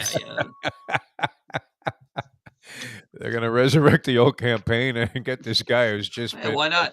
bitterly disappointed by 3 ugly defeats to go, yeah, I can laugh about it. All right, you spit that out. 2 for 2. It's kind of like believing. I now believe, though, that Serena Williams does go to Subway sub shops after seeing her, and she won again. So another one of my theories looks like it's going up in smoke. But this was in a doubles match. I think it's a whole nother story next week at Wimbledon. I have her losing. I'm going to go love and 1 in the first round. Wow. Love and 1. I'm betting. This is like betting the hopping, totals on in a dice game, right? Where you would say, okay, Right. hopping 5-2, and it's like 35-1 because the chances of winning are prohibitive. All right, here we go for 3 points, right? Mike Yes, has 2 3-point going for question. 5. All right, Mike, horse racing. Of the following, who is the only Triple Crown winner to also win the Travers? Wow. All right. Citation, Affirmed, American Pharaoh, or Whirlaway? Whirlaway. And it's Whirlaway Nice. around here. 41. And now coming Well on done. Whirlaway by a Well long done, Mike. Wow. 10 lengths. Very good. This will give you Nice the job. lead here, there, Mike. Gunning Man. for the sweep in the lead. Sweep in the Our lead. first sweep. I don't know if we've ever had a sweep Yeah. here. And we're not gonna now. Anyway. Such a jerk. ABA, where are you going? Yeah, where do you go? WNBA. 20s golf. WNBA All-Star history. Baseball. Baseball. Baseball. All In May 2001, Andre Dawson, a member of the Cubs, was intentionally walked a record 5 times by the Cincinnati Reds in an effort to break the record shared by Gary Templeton and whom? Oh. Mickey Mantle, Ted Williams, Roger Maris, or Hank Aaron? Maris. Maris? That's you correct. pissed off Got it. Gergs. Wow. Wow. What was the record that Considering they were it- attempting to break? What was the record? Considering he had no intentional walks in 61 when he set the record. But yep, well done. Well done, Mike. That's our first sweeper. What record was he trying to set? Most intentional walks in a season? Most intentional walks in a game, which I Okay. think was 4, and then they walked him 5 times. All right. Did they do that, just out of, desire to break the record? Yeah, just to set the record. Yep. Mike, hang around. You're for sure going to be in the final, so Yeah. hang around the next few minutes. I'll give you a call. So that might have been baseball's version of the Gator flop then. Or Yeah, exactly. the Brett Favre flop that he did, for the sack record. Yeah, for Strahan. Yeah, well, Michael Strahan. All right. That puts Mike pretty much in the finals, a guaranteed spot, I would have to say. I doubt we're going to have more than a couple of, we've rarely had a sweeper. I think that's our first, certainly in the history of South Florida Live, which is only 2 weeks old, but would have been the first in our video audio streaming enterprise, which we started about 8 months ago here, and here we are with the Hialeah Park Trivia Challenge. You can dial us up if you want to play, 954-417-0070, 954-417-0070 if you would like to play the game. And I think, we're going to continue with some classic contenders in here. So fire it up, Dave Gurgles Gurgley with the Hialeah Park Trivia Challenge's next important set of questions. All right, another easy baseball question. This ball player turned announcer, known for his malaprops, once opened a broadcast with the following. And today, Mike Campbell, the right-handed southpaw, will start the game for the Padres. Was that Jerry Coleman, Gary Coleman, Vince Coleman, or Vince Edwards? Let's roll a scrambler here. And the original. And, of course, I don't know if he has a bone to pick with you, Gurgles, for the burial last week at the live trivia challenge at Landlubbers with Lubie and the professor. But Lenny the Chronic, welcome to the show, Lenny. How are you? Good morning, guys. Good morning, guys. How's everybody? That was great. Gurgles, you're always invited, no matter how bad you make us play. And my answer to number one is... He has no bone to pick. He took it home with him. Earl Grey. Yeah. Earl Grey. Well done. Very good, sir. All right, you're in a game here, Lenny, and no doubt you'll be on tap tonight. The Chronic's coming out tonight, I would imagine, to defend or regain, Absolutely. regain their legendary Gurgles, status. we got a spot for you. No, you sent me an email with the wrong address. All right, here we go. Yeah. Did he also send you my favorite text, which is lose my number? LMN. After a guy gives you a series of losers. LMN. Yeah. LMN, my friend. All right, one going for two here, Lenny. This is always a testing portion of questioning for you. Golf, true or false? Justin Thomas, everyone knows, is a huge Red Sox fan and pays homage to Big Papi Ortiz in his email and has 34 Big Papi's Red Sox number in his Twitter handle. True or false? I'm going to say false. Paula, you'd be proud of me. It's true. Oh, yeah? Wow. Yeah. He got me. Very nice, man. Yeah. I was thinking that had to be true with all of the detail that you gave. All right, as a usual position for you, you're like the Lightning here. 1, going for 4, Lenny the Crow. Yes. All right, baseball, Lenny. In 1980, what baseball team had 3 players steal 50 or more bases in the same season? 1980. Was that the Dodgers, the Reds, the Tigers, or the Padres? 1980. 1980, yeah. That's a tough one. I thought you said Let's 1920. go with the Reds. Reds, Cincinnati I would Reds. have said that too. I would have said that too. We both would have been wrong. Yeah. It was the Padres. That's what I was going to Gene say. Richards, Ah. Ozzie Smith, and Jerry Mumphrey. Yeah. Wow. With the Jerry Coleman connection earlier, it made perfect sense. It would be the Padres. All right, going for 7 points here, Lenny.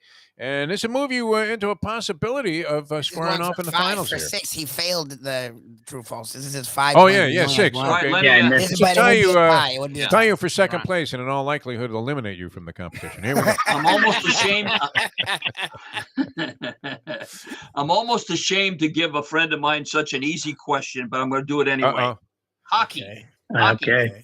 What is the unofficial record for the most octopi thrown at Detroit's Joe Louis Arena during a playoff year? What the hell? Interesting. The year was 1995. What the The hell? unofficial record.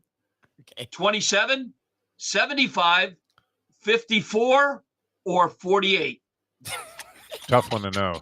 Let's go with 54. 54. That's It's right. Oh my correct. God, good for you. Does he know his octopus or what? He's got to make the finals on that. I love you, Ron. Al Sobotka, the St. love Louis you, Ron. Arena manager, leads the cleanup crew,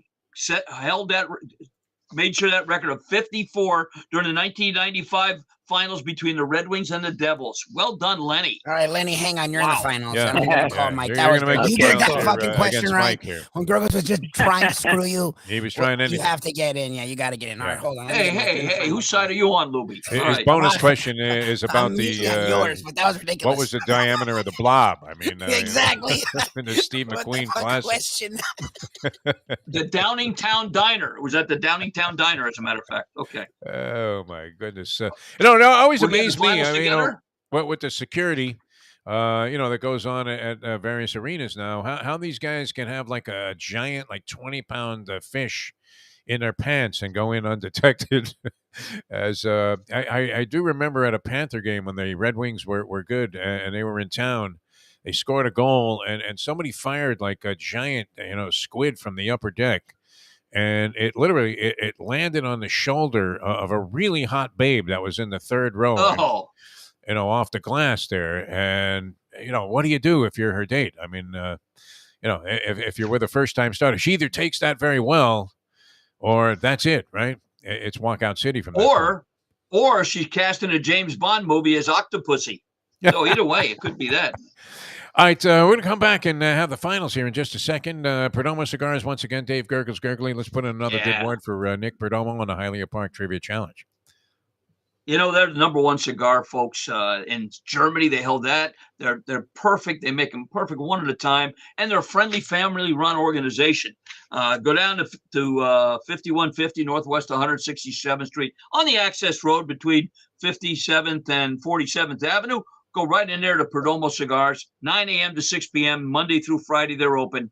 The lovely Laura and Nick Jr.'s beautiful bride will greet you, send you over to the humidor. They'll help you. Nick is there to help. Nick Jr. is there to help. The whole crew. It's a great family operation. And the only thing better than their family are the cigars they make, whether it's a Connecticut wrapper, a Maduro wrapper, a Churchill, a Robusto, whatever you like, they make them perfect one at a time. My favorite, the Lot 23 for a nice mild cigar. If you like a stronger cigar, maybe the 20th anniversary Maduro is a great cigar as well. But anything you get at Perdomo is going to be great. So today, tomorrow, this weekend, put something great in your mouth with a cigar from Perdomo Cigars. What do you recommend usually to, and you know his taste in cigars, our good friend Jim Dunn, of course, longtime sponsor of the program with JM Lexus. And we had a tremendous run there. And Jim's just a great guy, a wonderful person. Was out. How great was it seeing him in Vegas there for the 70th? Yeah, last That's year? so cool. He was Really out great. You believe that was a year ago yeah. already, Gurgles? I was just been a thinking crazy about year. that. It's Matter been of a fact, crazy the young lady from Palm Springs that I stayed with. Well, we've got her own room. She paid for the rooms, everything. She just said, "Hey, it was a year ago. Want to go back?" I said, "I'm going to the Maldives." Atlantic City. Well, I didn't mention that. Oh, you're going to be in the Maldives during that period of time. Okay. Yeah. You're going to Atlantic City for the 4th? Atlantic City, yeah. The poor man's Vegas going up there. It's a whole different Beautiful. vibe, but I enjoy myself there. So it should be a lot of fun. And, it's just a usual thing. I mean, if you're going to continue to be a degenerate, why not celebrate degeneracy on every birthday and being a gambling destination? Which they've made all Good for too you. easy for the slot player. That it's a little questionable. I know they want their money back that the Mustang took down in Atlantic City the last couple of times we were there. So they're sending a I hope limousine it to the house, continues. private jet, and boom, we've got the Beautiful. royal suite there at Harris. Wow. Unbelievable. I Not would, quite that. I Not would quite avoid- that. Private jet girl. I mean, a private jet also Great includes movie. another 120 out to Cocker freebie artists. Yeah, We're exactly. gonna be Yeah, on this plane, I hope they're From not Palm sending Beach. Red Airlines. They're not sending Red Airlines to the Dominican. that, I hope for you. wow, No, okay. That was some ugliness there. Yeah. Fortunately, Wow. most of the people were okay, man. That was Yeah, weird. I mean, you think about that. I take for granted that the plane is going to land safely once we're like near the ground. I'm the first to unbuckle my seatbelt. I don't know why that is. I'm not going anywhere. I'm in row 33, seat A. So, it's even unlikely the person that's in the aisle is going to get up first so that you can stand up. So you're going to be crunched in there for another half hour. But I always, blow the seatbelt off. And I guess you would have needed it off in this case. But, that's got to be a weird thing, huh? Having a plane just have no kidding. wheels. And You'll most of the be people, fine. You'll be fine. seem to evacuate pretty well. But it's still blocking a couple of runways there at the Miami International Airport. They only have 4 planes, that airline. They said that was their first mechanical failure, but they've only been in business 3 months. Yeah. Oh, good. Not funny, but unfortunate. Who checks on these things? I don't know. All right, ready for the finals here. You talk about a bloodbath. This is going to be something here. Mike versus Lenny for the championship of our game today of the Hialeah Park Trivia Challenge. Always a pleasure representing Hialeah Park on the show. Gurgles is going to fire off a question, guys. Call out your name if you'd like to answer right away. If nobody answers right away, we'll offer multiple choice, and the first person to call out his name gets first choice. We go back and forth until we have a winner for the championship and the Landlubber's gift certificate, which Lenny, do you just give it to him on site if he wins? I give it him there. I give it to him. And does Sufreen, smile in this practice, or does he give you? He's not there on Wednesdays, so it works out. I'm sure he wouldn't be happy. Today's Thursday, though. Yeah. Yeah, I know he's off on Thursdays. I don't see him on Wednesday. Thursdays. All right. Yeah, Thursday. Very good. Whatever. So he doesn't see this transaction, but he probably sees it on the bottom line there when he's massively in the red after Lenny's. And he hasn't paid for food there in 5 years. Yes. All right. Here we go for the championship and the possibility that Lenny once again will cause agina. Sufreen does worry about stuff like this. For Alex Sufreen, the owner of Landlubber's Restaurant. Here we go. Good luck, gentlemen. All right, hockey guys. In 1970, the Stanley Cup was supposedly stolen and found later, after which 3 stories circulated as to what happened. Which of the following was not one of the stories? Wow. Not one of the stories as to what happened to the Cup's recovery. All right. Was not one of the stories. A, the police received an anonymous tip. The caller told them that a significant piece of history could be found in the back storage room of a Toronto cleaning store. B, the Cup reappeared when it was abandoned in a police officer's driveway. C, the real Stanley Cup was safe in a bank vault all along, and that the stolen object was merely a display piece for the Fall of Fame. Or D, it was found in an abandoned clothing hamper along with the Maple Leaf uniforms, which was not one of those stories. Anybody? Mike, what do you Go say? ahead. C. No. What was C? Not C. All right, Lenny. What was C? C What was the C? real Stanley What Cup was C was the real Stanley Cup was in a bank vault. Okay. Okay. So no. So That Lenny, was one of the stories. Three Okay. left. 3 left for Lenny. Which are? The police received an anonymous tip. The caller told them a significant piece of history could be found in the back storage room of a Toronto cleaning store. B, the Cup reappeared when it was abandoned in a police officer's driveway. Or D, it was found in an abandoned clothing hamper along with the Maple Leaf uniforms, which was not one of those stories. Wow. B like boy. B. Be like bad. That's wrong. Okay. Right. What was that Down one to the again? last 2. What was that one? That B was the Cup reappeared when it was abandoned in a police officer's driveway. Okay. And it was in a All right. 2 that left was B. now for Mike. All right, so now we have A and D left. And I know they're long, so let's get through it quickly. Yeah. A, the police received an anonymous tip. The caller told them that a significant piece of history could be found in the back storage room of a Toronto cleaning store. Or D, D, the hamper. it was found abandoned in a clothing hamper along with the Maple Leaf uniform. A or D, which one? Was not. Was not. Hey. A. Was not. No, it's a backdoor was win not for for Lenny. that. Not. Hamper's the most believable No, one. that was one of the stories. The one that What was the not hell? was found in an abandoned clothing hamper along with the Maple Leaf uniform. What a That's way to win. ridiculous. You All won't right, let Give him call, me- $12.50 on that one, not Call 25. crisis control. Call Giuliani again, whatever you have to do, Lubie, because we're going to be giving a gift certificate to Lenny at the trivia competition tonight, which Gurgles, you have vowed not to attend. Is that Right, and my they didn't have understanding? to use theirs last week because even though we lost, I picked up their dinner check. Oh wow, that's nice. You picked up the check Yep. for the Chronics? That had Yeah, to I be did. I felt so oh, because bad. they had all gift certificates, right? Yeah. I don't know. Very clever, Gurgles. Very clever. We almost didn't pick up No, on that. We thought, wow, what a great guy. No, No, you I are did a great pick it up. guy. Dave Gurgles Gurgley. And in tribute to the Polymen, that's this week's edition of the Hialeah Park Trivia Challenge. Thanks so much for joining us. Don't forget about Hialeah Park. Great place to go. Very exciting entertainment destination. Champion simulcasting room. You might catch Gurgles dropping in there just to punch away on a couple, right? Maybe put some bets in and then move Yes, on sir. to the Miami International Airport, which is blocked right now because of that Red Air flight, whatever that was. That literally was. I mean, went up in smoke, unfortunately. But as we said, I think everybody got out of there okay, which that's, I mean, very, very good fortune in a circumstance like that. You could be there. I mean, you could be playing poker there. You never know. You might run across NASCAR Roger trying to chase down a bad beat jackpot, which are always significant there because a lot of people come there to play. It's a great, great, well-run poker room in the casino. Steve Calabro and the crew, they do a tremendous job. Get a player's card when you come in the door there at Hialeah Park. You can't go wrong with that. You love, what are your two favorite words in a casino that are linked together? Oh, Free play. in a casino? Yeah. Free play by all means. It's certainly play. not 7 out. I know that. Woo. Wow. Gonna hear that a few times, I think. Jess, man, we're going to New Orleans this weekend. He wants to shoot some craps. Oh, good. Yeah. Oh, nice. It's not. I don't hear a lot of life at the craps tables there in the Harris Casino in New Orleans. In fact, you don't hear a lot of people screaming and joying with the machines. I've had a little luck on that bizarre game that you like, Let It Ride. Yeah, that's my game. I like that. Nice, easy game. You can. All right, good luck.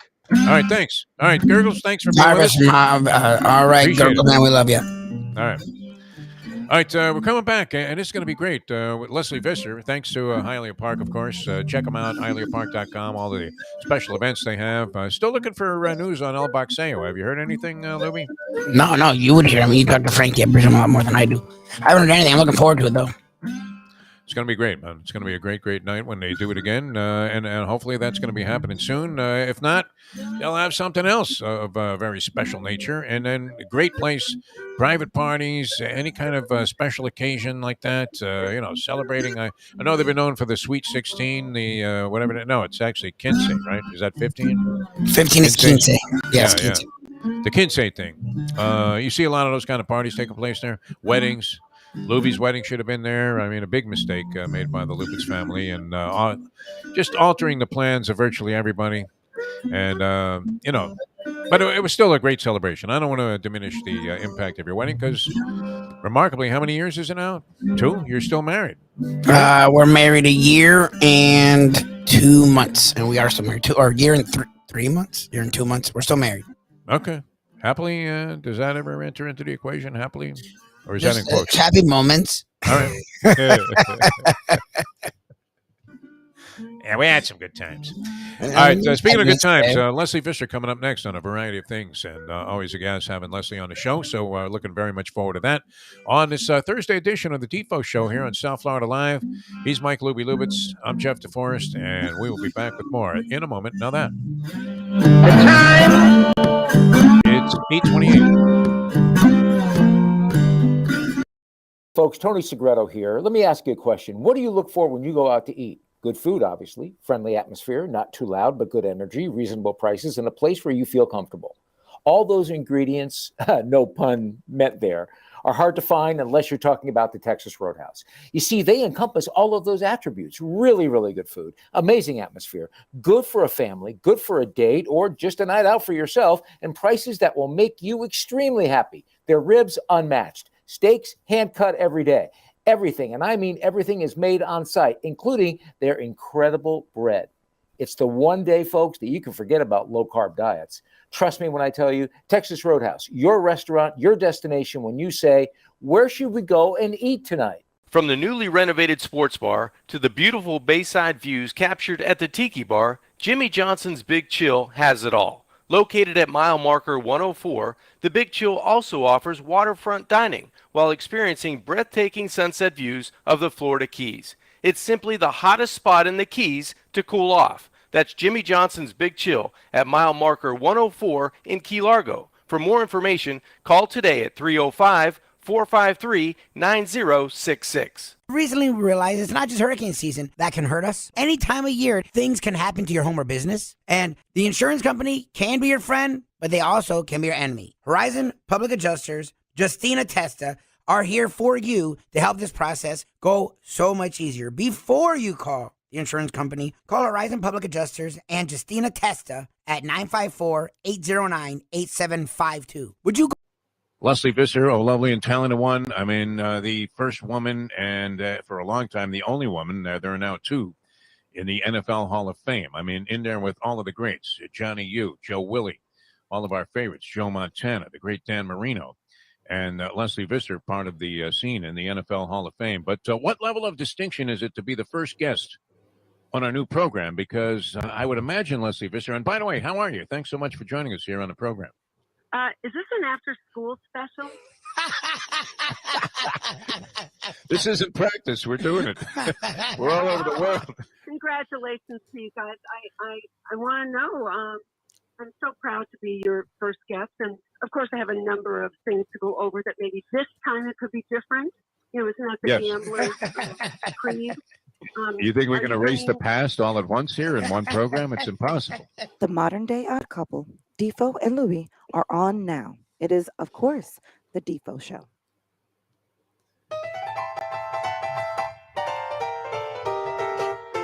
Well, all right. Wow, look at this lovely young lady. Welcome back to the show. Jeff DeForest, Mike Lubie. It's the Defo Show here. And since that clip, we progressed, and Lubie somehow created his own channel. And was looking at some of the paperwork yesterday. My name is not even mentioned once, which leaves Lubie with all the liabilities for the various litigation that will come against his show. We welcome to the program and a vision of loveliness here, the lovely and talented one herself, Lesley Visser. Gracious enough, and good to see you on this visual stream. Thanks so much for joining us.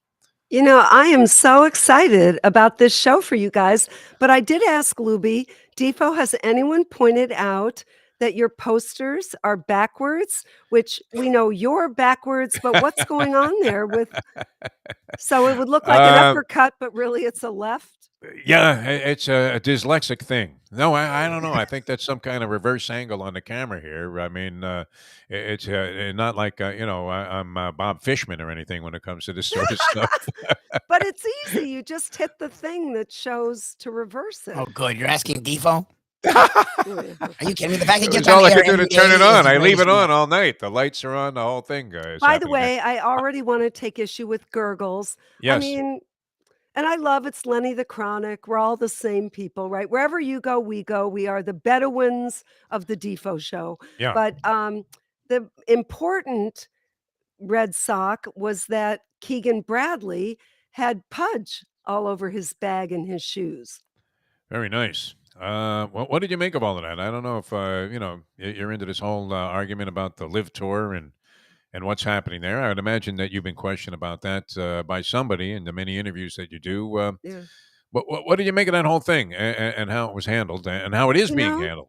I wonder if it's going to spread to lots of other sports. I mean, can hockey or tennis be far behind? You know, the Saudis have so much money that, that kind of money falls out of their pocket when they're walking up the street. So yeah. I think it's, I think people who participate are going to make the argument that we have all kinds of arms deals with Saudi Arabia. We have oil deals so that, there's going to be, I lament it. It's a huge division, but everybody's in the business of business. How well do you know Greg Norman? Because he actually, trying to rebuff some of the things that are being said about his advocation of this whole thing and being kind of the spearhead behind it. He said, yeah, you know what, for the PGA to keep these players off the tour is highly hypocritical because they wouldn't go to the CEOs of the companies that back them that do business with the Saudis and say, hey, if you're going to do business with these guys, we can't represent you. And for all of the, heavy artillery that's being pointed at Norman and how despicable this whole thing is, that also, seemed to have some foundation and logic, did it not? That the PGA is doing business with these guys. Yeah, indirectly. I think that's going to be the, we all really lament the death of Khashoggi, but it's I don't know if it's going to come down to some restraint of trade or just that they're independent contractors, as I guess tennis players would be. I don't know. You know, the WNBA women, they play in Europe in the summer. Who knows if the WNBA players might also have a Saudi league? I just think you're not going to see it stop Wow. at. I don't think it's going to stop at golf. All right. I thought of you yesterday, as I do almost every day in some capacity, but we were doing a show at the Even Keel Fish Shed, which is Lauderdale by the Sea. And the general manager there is a lovely woman, ex like Boston cop named Deborah, Ooh. who is probably among the most aggressive and Oh, Deborah's. enthusiastic Boston team fans. Deborah's classic. And I asked her how she's feeling if she got over the loss of the Celtics to the Warriors in the series. And the things she had to say about Jason Tatum were not particularly flattering. In fact, had Johnny Depp said this about Amber Heard, she would have won. All right. So, are you over the pain of the Red Sox series, and how did you view all of that in general? Now that you've had a little time to kind Oh, of the Celtics. get back on your feet again. Well, it's starting to be like the Boston sports scenario is like my childhood. You know, I mean, since what's it been 12 parades since 2000, but now, Yeah. you know, the Patriots, we don't know what's happening with them. The Red Sox were waiting for the other shoe to drop, and Tatum just really disappeared, but you just can't knock him. I don't think in the aggregate, but he was not Tatum in the finals. But yes, we're starting to have our old Calvinist sense of guilt. Here comes something terrible around the corner. All right. It was suggested to us by no less of an authority on, TV sports. And, he was a longtime media critic for the Sun Sentinel and an excellent all around sports writer, become a good friend of the program here, Jim Sarney, who I believe you know very well. And he said he saw you on the show that you started there on the CBS Sports Network. We Need to Talk, and still involved. And you were in a conversation with Donna D. Verona, I believe, who is hosting the show about Title IX and the impact of Title IX. And my recollection of it was I had just started at the Fontana Herald News, having no idea. I'd lied my way into the job about my ability to do the job, and now I was in action. And I just remember around that time there was immense fear with these California high school football coaches about how Title IX was going to ruin their chances of running a program, because now additional funds, I guess, were going to have to be directed towards women's programs and girls' programs. And they thought that was going to just be the death knell for the sports as we knew it on the men's side of things. I don't think that really happened in the implementation of Title IX. Now, what were your thoughts about it, and how would you characterize the history of what it's accomplished in the last 50 years?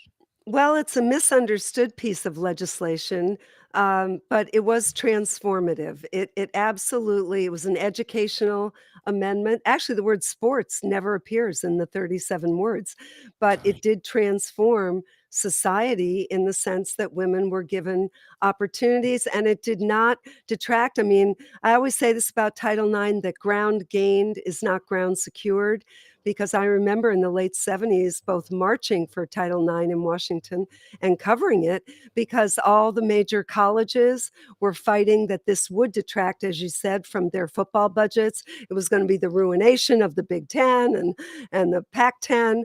And what it did instead was it became enormous opportunities. When I was in high school, I think 1 in every 500 girls played sports. Wow. Now something like 56% of girls in high school play sports. Wow. When this was enacted, when it was passed in 1972, 1% of college budgets went toward women's athletics. In our last Olympics, 86% of the women athletes on the Olympic team had college experience. Wow. So, it's just been we're part of the deal now, and I don't think it's going away. What would you like to see continue? Because we've seen the growth, like you just showed great statistics.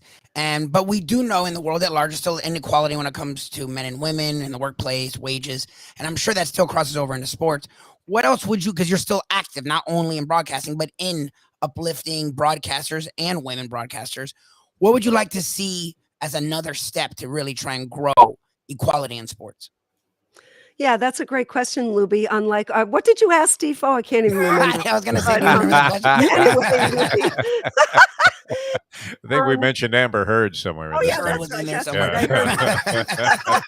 right. So the next step, I believe, and Donna Deverona and I, we talked for half an hour. I mean, people forget that Donna Deverona was on the cover of Life magazine. She was on the cover of Sports Illustrated. She Wow. won a gold medal when she was well, let's see. She was in her first Olympics in Rome when she was 13. She won 2 gold medals at 17. She came back to the United States and had nowhere to go.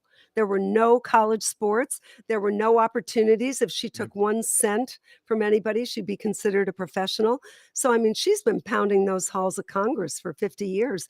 But I think the next step for women has got to be financial. It's got to be not just equity of salaries, but it's got to be women who own teams, women who promote the teams themselves, where they have a financial stake in it. I think that's got to be the next part. And, you know, we're starting to see a little bit. There are the soccer team in LA now, the FC Angels. They have Jennifer Garner is an equity partner, Jennifer Aniston, Serena. So I think, you know, once we're more in the corner office, it'll make it more impactful. I did believe this, so growing up, and I believed this throughout my life. So it's good to see the progress that's been made in women's sports. Because I always felt, you know, when I was a kid and guys were out playing basketball and softball and whatever, football together, that it was just great for human relations. To be able to get out there and do that. And women really didn't participate as much in sports then, as you said. And I thought they were missing out on just a real good opportunity to gain in life's lessons about how to get along with people, how to work with people, and things of that nature, accept winning and losing, and different approaches to, you know, things that you learn and derive from playing team sports or individual sports for that matter. And, you know, so it's good to see that women are getting this opportunity. You, of course, were, you know, a top-notch athlete. First pick of the guys when you used to come out there on the basketball courts. No, but I will tell you a story about that. So, like everybody, like you guys, I have a podcast too. And so I had on all women athletes this month who were related to Title IX. And so it's like Julie Foudy, Jessica Mendoza. She can break down a game with Dave Van Horn. I mean, she really knows the game really well. And one of them was Cheryl Miller. And Cheryl, as you probably know, well, why don't you get some A-list guests? They were pretty good. Val Ackerman, you know, now commissioner of the Big East, but she was first. She helped develop the platform and the business model for the WNBA, which she ran for 8 years. But Cheryl Miller told me a great story. Many people know she was much better than Reggie when they were growing up. Much better until Reggie grew 6 inches, you know, headed toward UCLA. But she said that Reggie would go down to the park and ask a couple guys, you know, you want to pick up game for $5? And they'd say, where's your partner? And Cheryl would come out of the bushes. And they never lost. There's no way they lost. Dave Myers, Ann Myers, they had the same kind of thing where Dave was a good player, but Ann was far superior overall in terms of her accomplishments at UCLA. And then she might have been the best female basketball player of all time. No kidding. She was, you know why? Because she could control the middle. A lot of people she was great. Yeah, they're either around the rim or, well, of course, now everything's a step back 3. But she was somebody like we never beat the Russians until Cheryl Miller. Yeah, oh no, fantastic, and great story. And you could see that happening, right? It'd be like me pulling Lubie out of the bushes. Would not be the same. Well, maybe on a Very math different. test. Not good, Maggie. Everybody's laughing, and it turns out he's Bob Cousy. I mean, that would be awesome. All right, unfortunately, we've lost a lot of greats, and this one came as a surprise to me. Although, in reading the story, I guess there was a family history with heart disease. I'm not sure what the cause of death was for the goose, but no doubt you have many encounters and stories with Tony Saragusa from crossing paths, various different platforms, playing and broadcasting. Seemed like just a universally loved and great guy. And when he came out with that approach there on the sidelines, you were a pioneer of a style on the sidelines that still today, holds up and, was a ticket to the NFL Hall of Fame. Goose was great in his own way at doing what can be a very difficult job to stand out in. And everybody that knew him and came across him said just a hell of a guy. Yeah, he was actually my brother you referred to that Yes. Goose worked with Chris and Dick Stockton for years as a broadcast team along with, remember, it was Moose and Goose, Moose Yes. Johnston. But Chris always said that Goose would have been better in the booth. And I think that might be true. He would have been kind of like, actually, it's funny, all those nose tackles were all pretty funny. Bob Yes. Golick, Fred Smirlis, all yeah, those yeah, guys. yeah. They were pretty great. Art But Donovan. Yeah. I go all the way back with Goose to when he was at Pitt. And Yes. I covered a few college games. Obviously, I was mostly NFL, but I did a number of college games. And I remember Goose handing me a phone number during the game when I was down on the sideline to call for a pizza. He wanted a pizza. And he gave me a number and Oh he my said, God. this is whatever the best pizza joint. It probably should have been Primanti's for sandwiches. But he said, and he lit up every production meeting. I mean, I'm sure Dan Marino, even though they didn't overlap, some people think they were there at the same time. But Goose, as you guys know, was an undrafted free agent who signed for $1,000 because he'd been hurt his senior year at Pitt. But Danny was really close to him. And of course, do you remember him when he was on The Sopranos? The Goose. you know You know that? what? Did he do Sopranos? He I was don't remember Tony's seeing him on the- bodyguard. Oh, is that Oh, right? he was great. Oh, that's Yes. great. Frankie, oh my, some of your people have to tell me. Do you pronounce it Cortez? If it's got Cortese. Cortese. Yeah, I don't know. Cortese. Oh, that's right. Yeah, Yeah, it's maybe. Cortese probably. Yeah, Yeah. Cortese probably. And he was he was Tony's bodyguard and he had a lot of people in a headlock and like a refrigerator would go toppling over. He was the greatest. He was the greatest. Greatest athlete at playing a bodyguard in any kind of mob TV show or movie. Vito Anafirmo as the bodyguard for Joey Zaza, who was played by Joe Montana. And he tells a wild story about Vito Anafirmo. And I was very disappointed that there was not one of those pictures of Vito in the Sistine Chapel, with the gloves up to the face that you see in every Italian gonna chase restaurant in her New York, away. Lesley Visser. By the way, What when kind of art is that if they don't have a picture of Vito anywhere in Italy? When I told a number of people at Fudge's Oh my birthday party God. that you went to the opera in Milan, Oh, that was I great. mean, face down in the cheese dip. People Yeah, were but did you hear the shocked. story? He went to the opera as Defo. He didn't go as a natural human. We He actually went there in snuck sandals yeah. and in shorts, and is in the third freaking row. I can't hear this.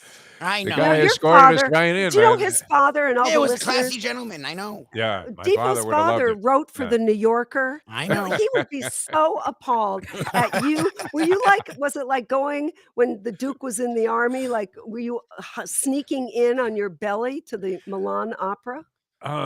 Kind of. We were just walking by, and I saw the guy that was passing out like these pamphlets, and they had some version of the Three Tenors. I mean, it wasn't Pavarotti and the boys. I mean, this Oh. was like Lenny Schwartz and a couple of other guys that were performing at this opera. But it was the Teatro d'Opera in Rome. I mean, so that's got to be the big Pretty big deal, wazoo, yeah, yeah. no? Don't you think? I mean, Oh, where else would you it's- go? No, it is. But I think the thing you missed, did you know that Venice had the first casino ever? No, We he were didn't there. miss. He didn't We miss were it. there. Yeah, we didn't miss that. You What are went talking Of course he about? went. Are you Oh my kidding me? God, That was our first Devo. tour. Who wants Were to you see some dressed? ruins when you could get ruined playing baccarat with the boys that look like they're out of a James Bond flick? But it's like a black tie place. He was pissed Yes, because he yes. he had to wear a coat. No, I didn't have to wear a jacket, but Like from our wedding that you shared with Jersey kind of Kyle's. like that. It really was. It was a very odd atmosphere there.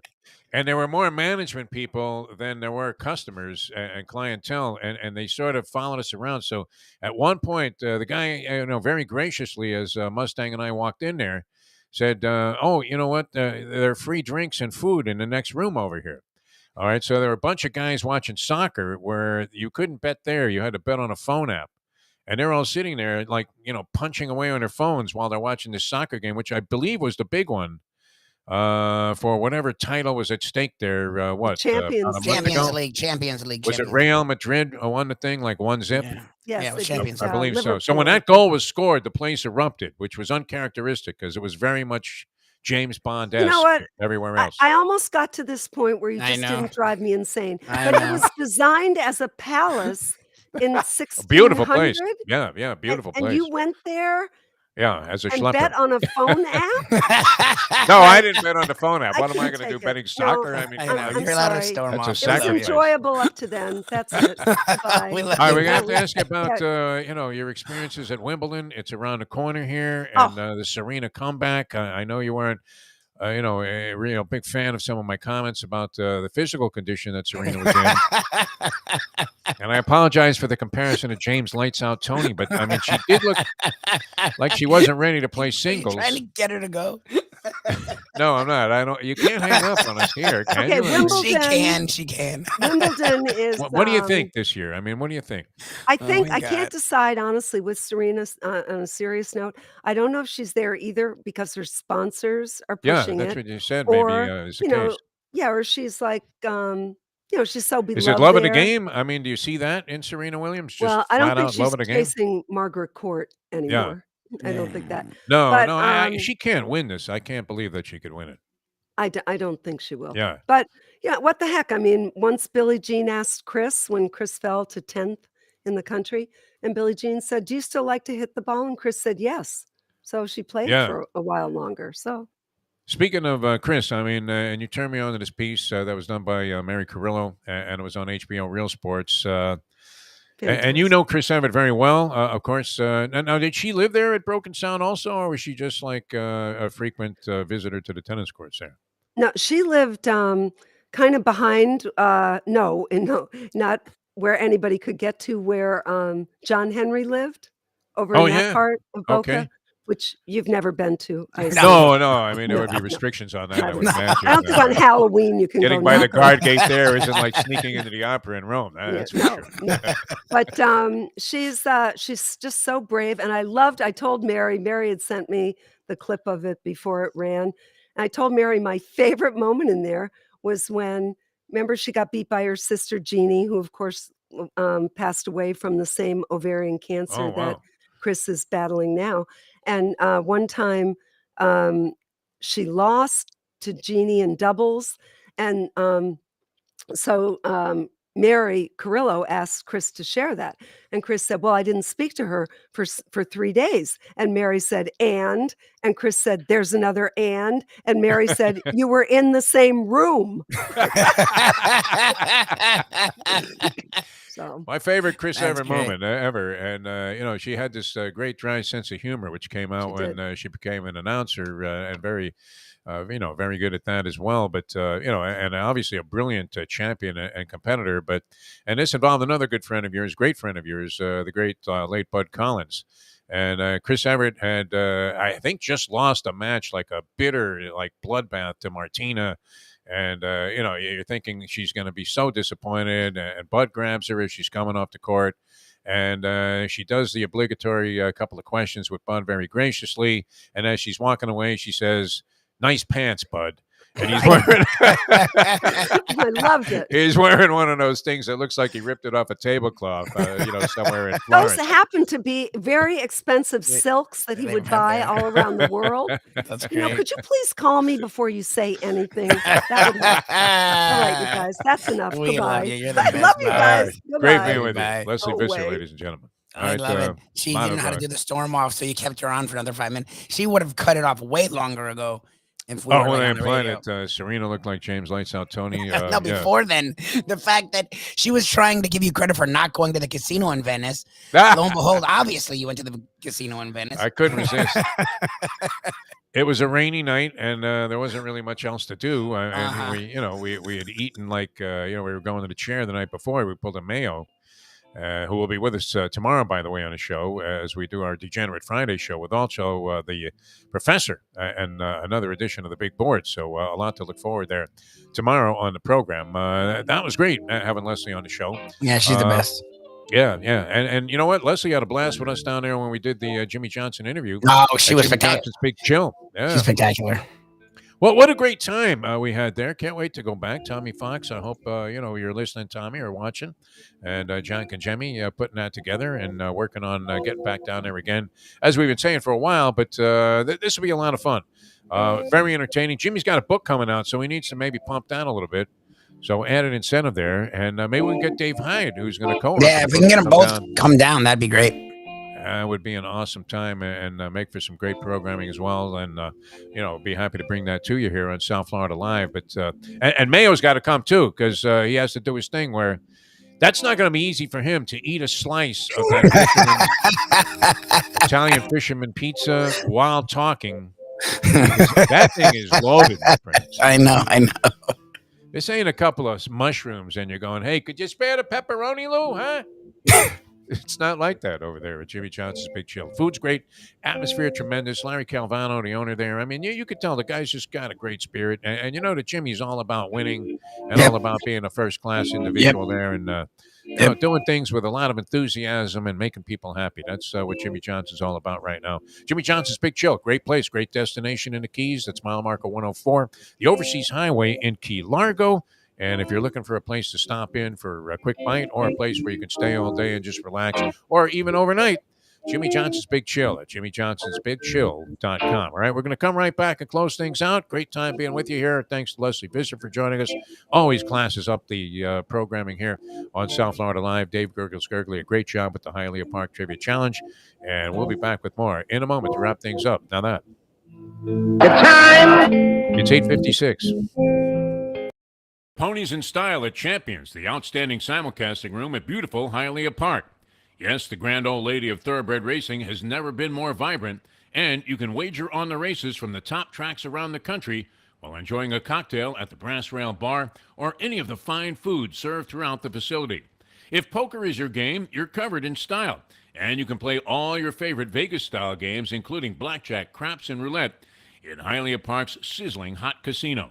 Get a player's card when you walk through the door for all kinds of generous amenities, including our favorite, free play, when you come out to the ultimate casino and entertainment destination, Hialeah Park. Hey folks, Tony Segreto here. You know, since day one, Catholic Health Services has been part of Old School. And since we've started letting people know about them, it's changed their lives. You see, Catholic Health Services, while being recognized as one of the top places for stroke rehab in the country, it's also about a group of people who not just excel in what they do, from the doctors to the nurses to the therapist, on and on and on. It's how they do what they do every single day that separates them from the pack. They do it with a passion, unmatched, and the inclusion of family in every step of the process. Trust me when I tell you this. If you want the best, unmatched rehab with a special group of skilled, caring people, there is truly only one place, and that one place is Catholic Health Services. These days, we're all looking for comfort anywhere we can find it. Thank goodness for Landlubbers Raw Bar and Grill in the Plantation location because they are making sure you are as comfortable as possible. First of all, they're not only open for delivery and pickup. All you have to do is go to landlubbersbarandgrill.com for both pickup and free delivery. Their hours have changed a little bit. Monday through Thursday from 3:30 to 10, and Friday, Saturday, and Sunday from 11:30 to 10. You're going to have the best wings in the world. You're going to have a great burger. You're going to have their amazing soups. Again, Landlubbers, Raw Bar, and Grill. It's nice and easy. Just go to landlubbersbarandgrill.com for both your pickup and free delivery. Thank goodness for Landlubbers for making you always feel right at home. Mark Henry, who is a Hall of Famer from the WWE, but also has many great distinctions. This gentleman holds world records that perhaps will never be broken. Mark You really think those Russians were juicing in the Olympic Games? They had women that were bigger than you. I just want to ask you this question: is pig pork? Answers I'm with you, Mark Henry. Yeah, I mean, we've had our suspicions going all the way back to when I first saw Tamara Press in the 50s. Enjoy your trip to work with lots of laughs thanks to Defo and Lubie. Now on the Defo Show.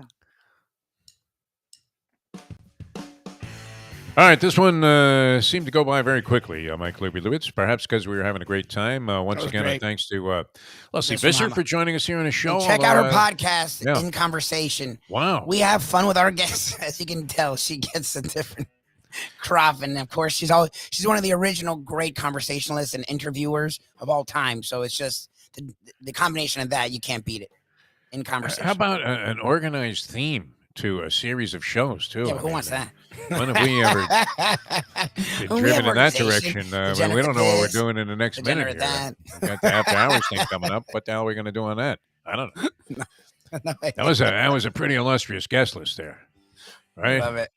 Just happened to have Cheryl Miller drop by the show there. That's not too bad. And the others she named were all the top of their field in sports and women's sports as well. But nonetheless, I mean, that was great. Great conversation. Always a lot of fun. Good to be with you. And Dave Gurgles Gurgley with the Trivia Challenge. Tomorrow, a Degenerate Friday. I do want to mention here, because I'm getting a lot of, sort of slack here and flack for going to the casino when I was in Italy. But it was an historic site, as Leslie pointed out. I mean, it was there longer than the ruins. Come on, Lubie. Who needs to go back and see a bunch of, bricks that were torn apart there and discovered by some. Oh, the ruins are boring. Yeah, ruins. Shirley likes some, and look, I don't mind it because the ones we saw in Greece, ruins. It was actually sort of cool because you could see this was a house and this was a bathroom and this was a pipeline for sewage. But okay, after 30 minutes, I'm like, it's all the. This was same. A pizza parlor. This was a Subway. I'm not going to get on Serena anymore. Let her play her game. She won again with Ans Jabeur yesterday, so they're in the third round of the doubles there in this Eastbourne tournament.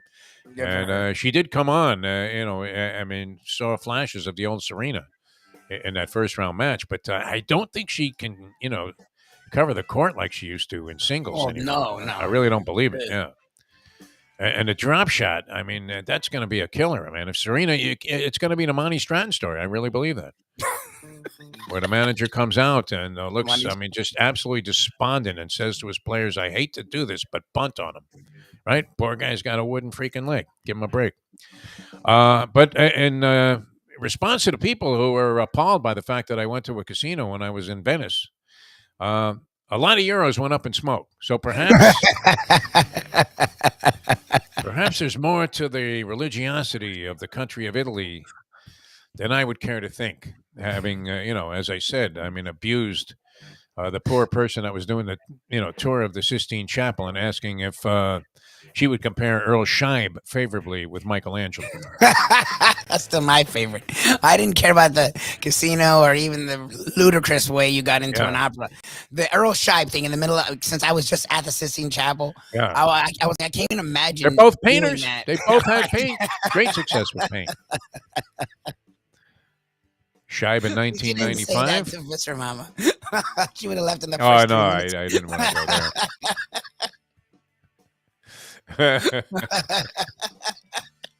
Say goodbye to those interviews. I mean, they save us every time. Exactly. Add an element of class and dignity to the show. Oh my God! All right. All right, it's great being with you. We had a good time today, and we'll do it again tomorrow. Thanks so much for tuning in. South Florida Live. We'll see you about 12 o'clock today with Mike Mayo's Lunchbox. Mayo was under pretty good control yesterday. I mean, he didn't get all my sugar before the show. I know. Very calm. We went over to the radio station and also carries a program, and made a new deal work there. So that was great because they're changing formats. They changed ownership like twice in the span of an hour. Yeah. They're the real buyers. It's like when who was it? Esposito. What was saying that there's no Japanese money involved with the Tampa Bay Lightning as they Phil Esposito. Yeah. Phil Esposito. Yeah.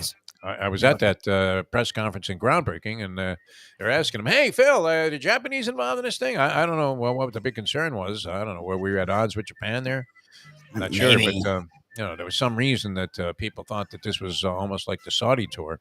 And Phil's like, no. And then they put the shovel in the ground. They signed the papers, and we were off to some sushi parlor. Geisha girls. For the groundbreaking luncheon. Like, what? It's like Cutter. Who knew? Oh, really? These are your Japanese partners, huh, Phil? Yeah, very nice. Soon as Bettman signed off on the thing, that was it. Exactly. He hadn't even written Gary in ink yet. They already were breaking out the Oh my God. balloons there at the sushi parlor downtown Tampa. Exactly. All right. I'll probably get in trouble for that. So I should get out of here. All right. We'll see you tomorrow. Degenerate Friday. For Mike Lubie, Lubitz, I'm Jeff DeForest. Thanks for tuning in.